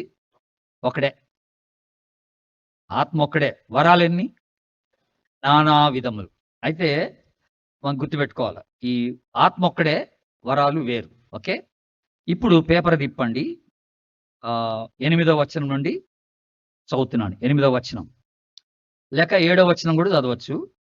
ఆయనను అందరి ప్రయోజనం కొరకు ప్రతివానికిని ఆత్మ ప్రత్యక్షత అనుగ్రహింపడు. ఎవరి ప్రయోజనం కొరకు? ఎవరి ప్రయోజనం కొరకు? అందరి ప్రయోజనం. అక్కడ ప్రతివాడని లేదు, అందరి. ఏమనుంది? అందరి ప్రయోజనం కొరకను. ఈ మాట కూడా మీరు గుర్తుపెట్టుకోండి. దేవుడు ఆత్మ వరాలు ఇస్తే అందరి ప్రయోజనం కొరకట, నీ ఒక్కడి కొరకు కాదు. ఇది గుర్తుపెట్టుకోవాలి. నెక్స్ట్, ఇప్పుడు 8వ వచనం, ఏలయనగా ఒక ఆత్మ మూలముగా ఏమొస్తుంది? బుద్ధివాక్యం. మరి ఒకనికి ఆత్మ మూలంగా జ్ఞానవాక్యం. మీరు చెప్పాలి. మరి ఒకనికి ఆత్మ వలన విశ్వాసం, మరి ఒకనికి ఆత్మ వలన స్వస్థపరచువరం, మరి ఒకనికి అద్భుతాలు చేసే శక్తి, మరి ఒకనికి ప్రవచనం, మరి ఒకనికి ఆత్మ వివేచన, మరి ఒకనికి భాషలు, మరి ఒకనికి భాషలకి అర్థం చెప్పే శక్తి అనుగ్రహింపబడినది. హలో, ఇప్పుడు పరిశుద్ధాత్మ చేత నింపబడిన వాడు తప్పనిసరిగా భాషలు మాట్లాడాలని ఇక్కడ ఉందా? లేదు. ఒకడికి భాషలు, ఒకడికి బుద్ధివాక్యం, ఒకడికి జ్ఞానవాక్యం, ఒకడికి స్వస్థత, ఒకడికి అద్భుతాలు చేసే శక్తి, ఒకడికి ప్రవచనం, ఒకడికి వివేచన, ఒకడికి భాషలు మాట్లాడే వరం, మరొకడికి భాషలకు అర్థాలు చెప్పే వరం. దేవుడు ఇలాగా రకరకాల వరాలు ఇచ్చేశాడు. ఇవి కూడా ఎలాగంట దేవుడు బయలుపరిచిన సత్యం ఏంటంటే 11వ వచనం, ఆయనను వీటన్నిటినీ ఆ ఆత్మ ఒక్కడే ఎలాగిస్తాడంట? తన చిత్తము చొప్పున ప్రతివానికిని ప్రత్యేకముగా పంచి ఇచ్చుచు కార్యసిద్ధి కలుగా చేయుడు. హలో, తన చిత్త ప్రకారంగా ప్రతివానికిని పంచి ఇస్తాడట ఏ వరం ఇవ్వాలని. దేవుడు నీకు ఏ వరం ఇవ్వాలని తెలుసు, అది ఇస్తాడు. నువ్వు అడిగితే కుదరదు. నాకు భాషలు కావాలంటే రాదు. అక్కడ అర్థమైందండి? అలాగా నేను చచ్చా, కొన్ని నెలలు చచ్చిపోయా అలాగా అడిగి. ఫైనల్ గా నాకు దేవుడు బయలుపరిచింది ఏంటంటే, దేవుడు నాకు బుద్ధివాక్యం, జ్ఞానవాక్యం, ప్రవచన వాక్యం అనే వరాలు ఇచ్చాడు. దేవునికి స్తోత్రం. వాక్యాన్ని బోధించే వరం, వాక్యాన్ని ప్రకటించే వరం. నాకు స్వస్థత వరం లేదు, నాకు అద్భుతాలు చేసే వరం లేదు. అర్థమవుతుందా? నాకు దేవుని బిడ్డలారా వివేచన, ఆత్మల వివేచన కొన్నిసార్లు ఉంటుంది. గుర్తుపెట్టుకోండి. భాషలు లేవు, భాషలకు అర్థాలు చెప్పే వరం నాకు లేదు. దేవుడు నాకు అది ఇవ్వలేదు, అంతే. కనుక పరిశుద్ధాత్మ వరం ఉంది. అది దేవుడే తన చిత్త ప్రకారంగా ఎవరికి ఏ వరం ఇవ్వాలో అది ఇచ్చి దేవుడు వాడుకుంటాడు వాడని. ఇంకొక 5 నిమిషాలు ముగిస్తాను, ఎందుకంటే ఇది ఇంపార్టెంట్ కనుక ఇంకొక మాట చెప్తాను మీకు. ఇప్పుడు వెరీ సింపుల్. ఇక్కడ కరెంటు వైర్లు ఉన్నాయి, అన్ని వైర్లు ఉన్నాయి కదా. ఇక్కడ కూడా ఒక వైర్ ఉంది నా దగ్గర, ఇక్కడ కూడా ఒక వైర్ ఉంది. ఇప్పుడు జాగ్రత్త వినండి. ఈ వైర్లో ఏముంది? కరెంట్ ఉంది, అంటే పవర్ ఉంది. ఏమంటాం? పవర్, శక్తి. పవర్ అంటాం కదా. అదే కరెంటు పోతే ఏమంటాం? Power cut. కరెంటు పోతే ఏమంటాం? పవర్ కట్ అంటాం. ఎందుకంటే ఆ వైర్లో పవర్ ఉంది. ఇప్పుడు ఈ వైర్లు, చాలా వైర్లు ఉన్నాయండి ఇక్కడ, మీరు అర్థం చేసుకోండి. చాలా వైర్లు ఉన్నాయి ఇక్కడ. ఇప్పుడు ఒక వైరు ఆ లైట్లోకి వెళ్ళిపోయింది, ఆ లైట్లోకి పవర్ వెళ్ళింది. పవర్ ఇప్పుడు ఇక్కడున్న వైర్లన్నింటిలో వేరు పవర్లా? ఒకటే పవరా? ఒకటే పవర్. ఆ లైట్లోకి వెళ్ళగానే లైట్ ఏం చేస్తుందంటే వెలిగించింది. అదే పవర్ మైక్లోకి రాగానే మైక్ ఏం చేసింది? శబ్దం చేస్తుంది. ఇదే పవరు ఒకవేళ ఫ్యాన్లోకి వెళ్ళింది అనుకోండి, ఫ్యాన్ ఏం చేస్తుంది? తిరుగుద్ది. ఫ్యాన్ ఏం చేస్తుంది? తిరుగుద్ది. పవర్ ఎన్ని? ఒకటే. కానీ దాని ప్రత్యక్షతలు ఎన్ని? ఒక ఒక దగ్గరేమో అదే పవర్ లైట్ ఇస్తుంది, ఒక దగ్గర అదే పవర్ ఏమో శబ్దం చేస్తుంది, ఒక దగ్గర అదే పవర్ ఏమో గాలిస్తుంది. ఫ్యాన్లో గాలిస్తుంది. పవర్ ఒక్కటే. ఇప్పుడు ఈ మైకు నేను తిరగాలి అనుకుంటే అవుద్దేటి? అవదు. అవదు. లైట్ శబ్దం చేయాలనుకుంటే అవదు. ఫ్యాన్ వెలగాలనుకుంటే అవదు. పవర్ ఒక్కటే. పవర్ ఒక్కటే దేవుని బిడ్డలారా. కనుక పరిశుద్ధాత్ముడు ఒక్కడే. ఆమేనండి. కానీ మనలో వేరు వేరు రీతిలుగా దాని ప్రత్యక్షతలు కనపడతాయి అన్నమాట. ఒక్కొక్కరిని దేవుడు ఒక్కొక్క రీతిగా ఆత్మ వరాల చేత నింపి వాడుకుంటాడని మనం జ్ఞాపకం చేసుకుంటాం. బట్ వీటన్నిటికన్నా ఉన్నతంగా ఇంకొక మాట కూడా మీకు జ్ఞాపకం చేయాలి. ఇది నా ఫైనల్ మాట. లూకా సువార్త ఇప్పుడు తీయండి. లూకా సువార్త 24వ అధ్యాయం, లాస్ట్ చాప్టర్. లూకా సువార్త 24వ అధ్యాయం 47, 48 వచనాలు ఒకసారి చూద్దాం. నేను చదువుతున్నాను, వినండి. యెరూషలేం మొదలుకొని సమస్త జనములలో ఆయన పేరట మారు మనసు పాపక్షమాపణయు ప్రకటింపబడునని రాయబడి ఉన్నది. ఈ సంగతులకు ఎవరు సాక్షులు? దేనికి సాక్షి? దేనికి మీరు సాక్షులు అన్నాడు దేవుడు? మారు మనసునకు పాపక్షమాపణకు. గుర్తుపెట్టుకోండి. బూదిగంతముల వరకు యెరూషలేం మొదలుకొని సమస్త జనములలో ఆయన పేరట పాపక్షమాపణ మారు మనసు ప్రకటింపబడాల. దానికి మీరే సాక్షులు అన్నాడు. శిష్యులతో అంటున్నాడు, దానికి మీరే సాక్షులు. అంటే మీ ద్వారా మారు మనసు పాపక్షమాపణ ప్రకటింపబడాలి అంటూ ఇక్కడ ఒక చక్కని మాట అన్నాడు. చూడండి ఇప్పుడు 49. ఇదిగో నా తండ్రి వాగ్దానము చేసినది మీ మీదకి పంపుచున్నాను, మీరు పైనుండి శక్తి పొందు వరకు పట్టణంలో నిలిచిండుడి. ఏం శక్తి చెప్పండి? పైనుండి ఏం శక్తి? పరిశుద్ధాత్మ శక్తి. అందరూ చెప్పండి, ఏం శక్తి?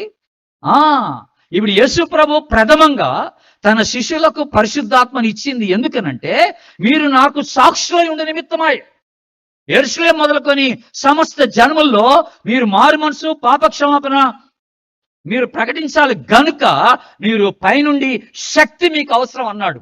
పరిశుద్ధాత్మ శక్తి మీ మీదకి వచ్చేంత వరకు మీరు అక్కడ నిలిచి ఉండండి అన్నాడు. ఆత్మ నింపుదల ఇదొక్కటి మీ మనసులో పెట్టుకోండి. ఇప్పుడు యోహాను సువార్తకు రండి. యోహాను సువార్త 20వ అధ్యాయం. యోహాను సువార్త 20వ అధ్యాయం 21, 22 వచనాలు చూద్దాం. 21, 22. యేసు మరలా మీకు సమాధానము కలుగునుగాక, తండ్రి నన్ను పంపిన ప్రకారము నేనును మిమ్మును పంపుచున్నానని వారితో చెప్పాను. చెప్పి ఏం చేశాడు ఆయన? ఈ మాట చెప్పి వారి మీద ఊది పరిశుద్ధాత్మను పొందుడి. తండ్రి నన్ను పంపినట్టుగా నేను మిమ్మల్ని లోకంలో పంపిస్తున్నా, వెళ్ళండి అన్నాడు. అయితే ఉట్టికి వెళ్ళబాకండి అని ఆగండి అన్నాడు. వారి మీద పరిశుద్ధాత్మను ఊది ఇప్పుడు వెళ్ళమన్నాడు. అంటే ప్రభు నిమిత్తమై లోకంలోనికి మనము సువార్త పరిచయ నిమిత్తమై సాక్ష్యం నిమిత్తమై లోకంలోనికి వెళ్ళాలంటే పరిశుద్ధాత్మ అవసరమై ఉన్నదని దేవుడు మాట్లాడుతున్నాడు. ఇది మెయిన్ ఉద్దేశం, ఇది ప్రథమమైన ఉద్దేశం. ఇది తర్వాతనే ఈ వరాలన్నీ, మిగతా వరాలన్నీ తర్వాతనే. యేసు ప్రభు తన శిష్యులకి ప్రథమంగా చెప్పింది ఇదే. మీరు పరిశుద్ధాత్మ చేత నింపబడితేనే మీరు నాకు సాక్షులు అవుతారు. ఇక ఫైనల్ గా అపొస్తలుల కార్యం 1వ అధ్యాయం తీయండి. ఇప్పుడు నెక్స్ట్ పేజ్ ఇప్పుకోండి. అపొస్తలుల కార్యం 1వ అధ్యాయం 8వ వచనం. 8వ వచనం ఏంటది? అందరికి కలిసి చదువుదాం. 8వ వచనం. ఆయనను పరిశుద్ధాత్మ మీ మీదకు వచ్చినప్పుడు మీరు శక్తి నందెదరు కనుక యెరూషలేములోను యూదయ సమరయ దేశములందంతటను బూదిగంతముల వరకును నాకు ఏమైందరు? ఎప్పుడు? ఎప్పుడు?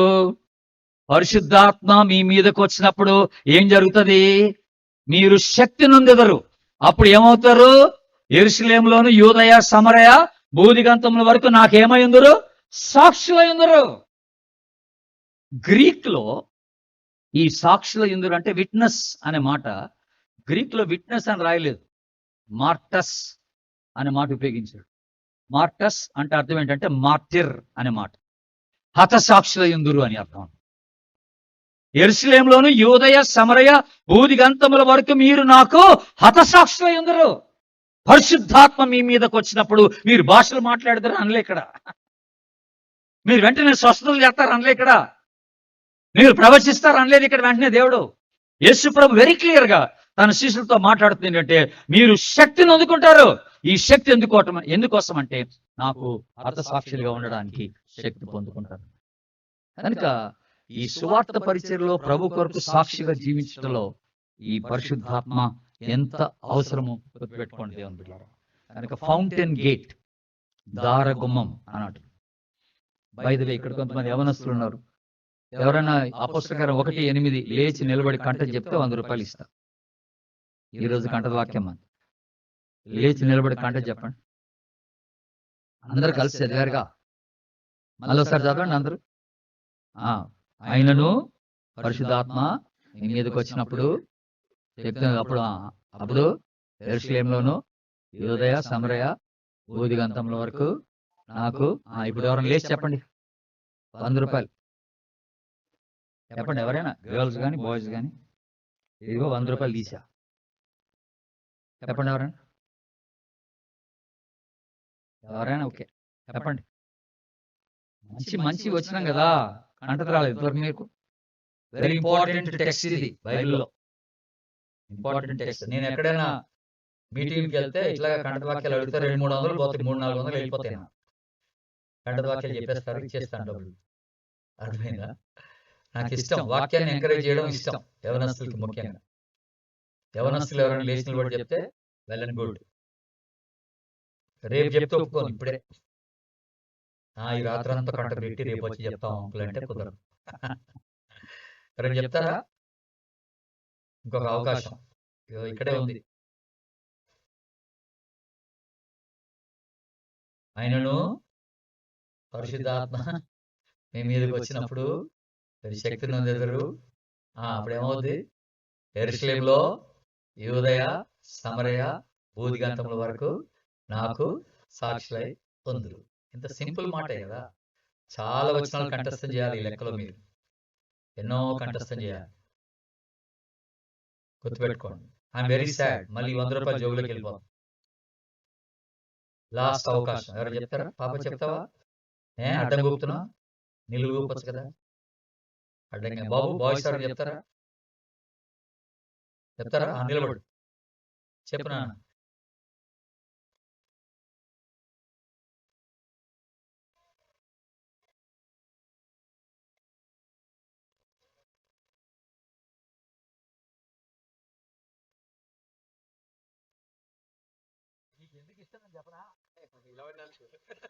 నీకు ఎందుకు ఇష్టం అంటే నిలబడ్డందుకే.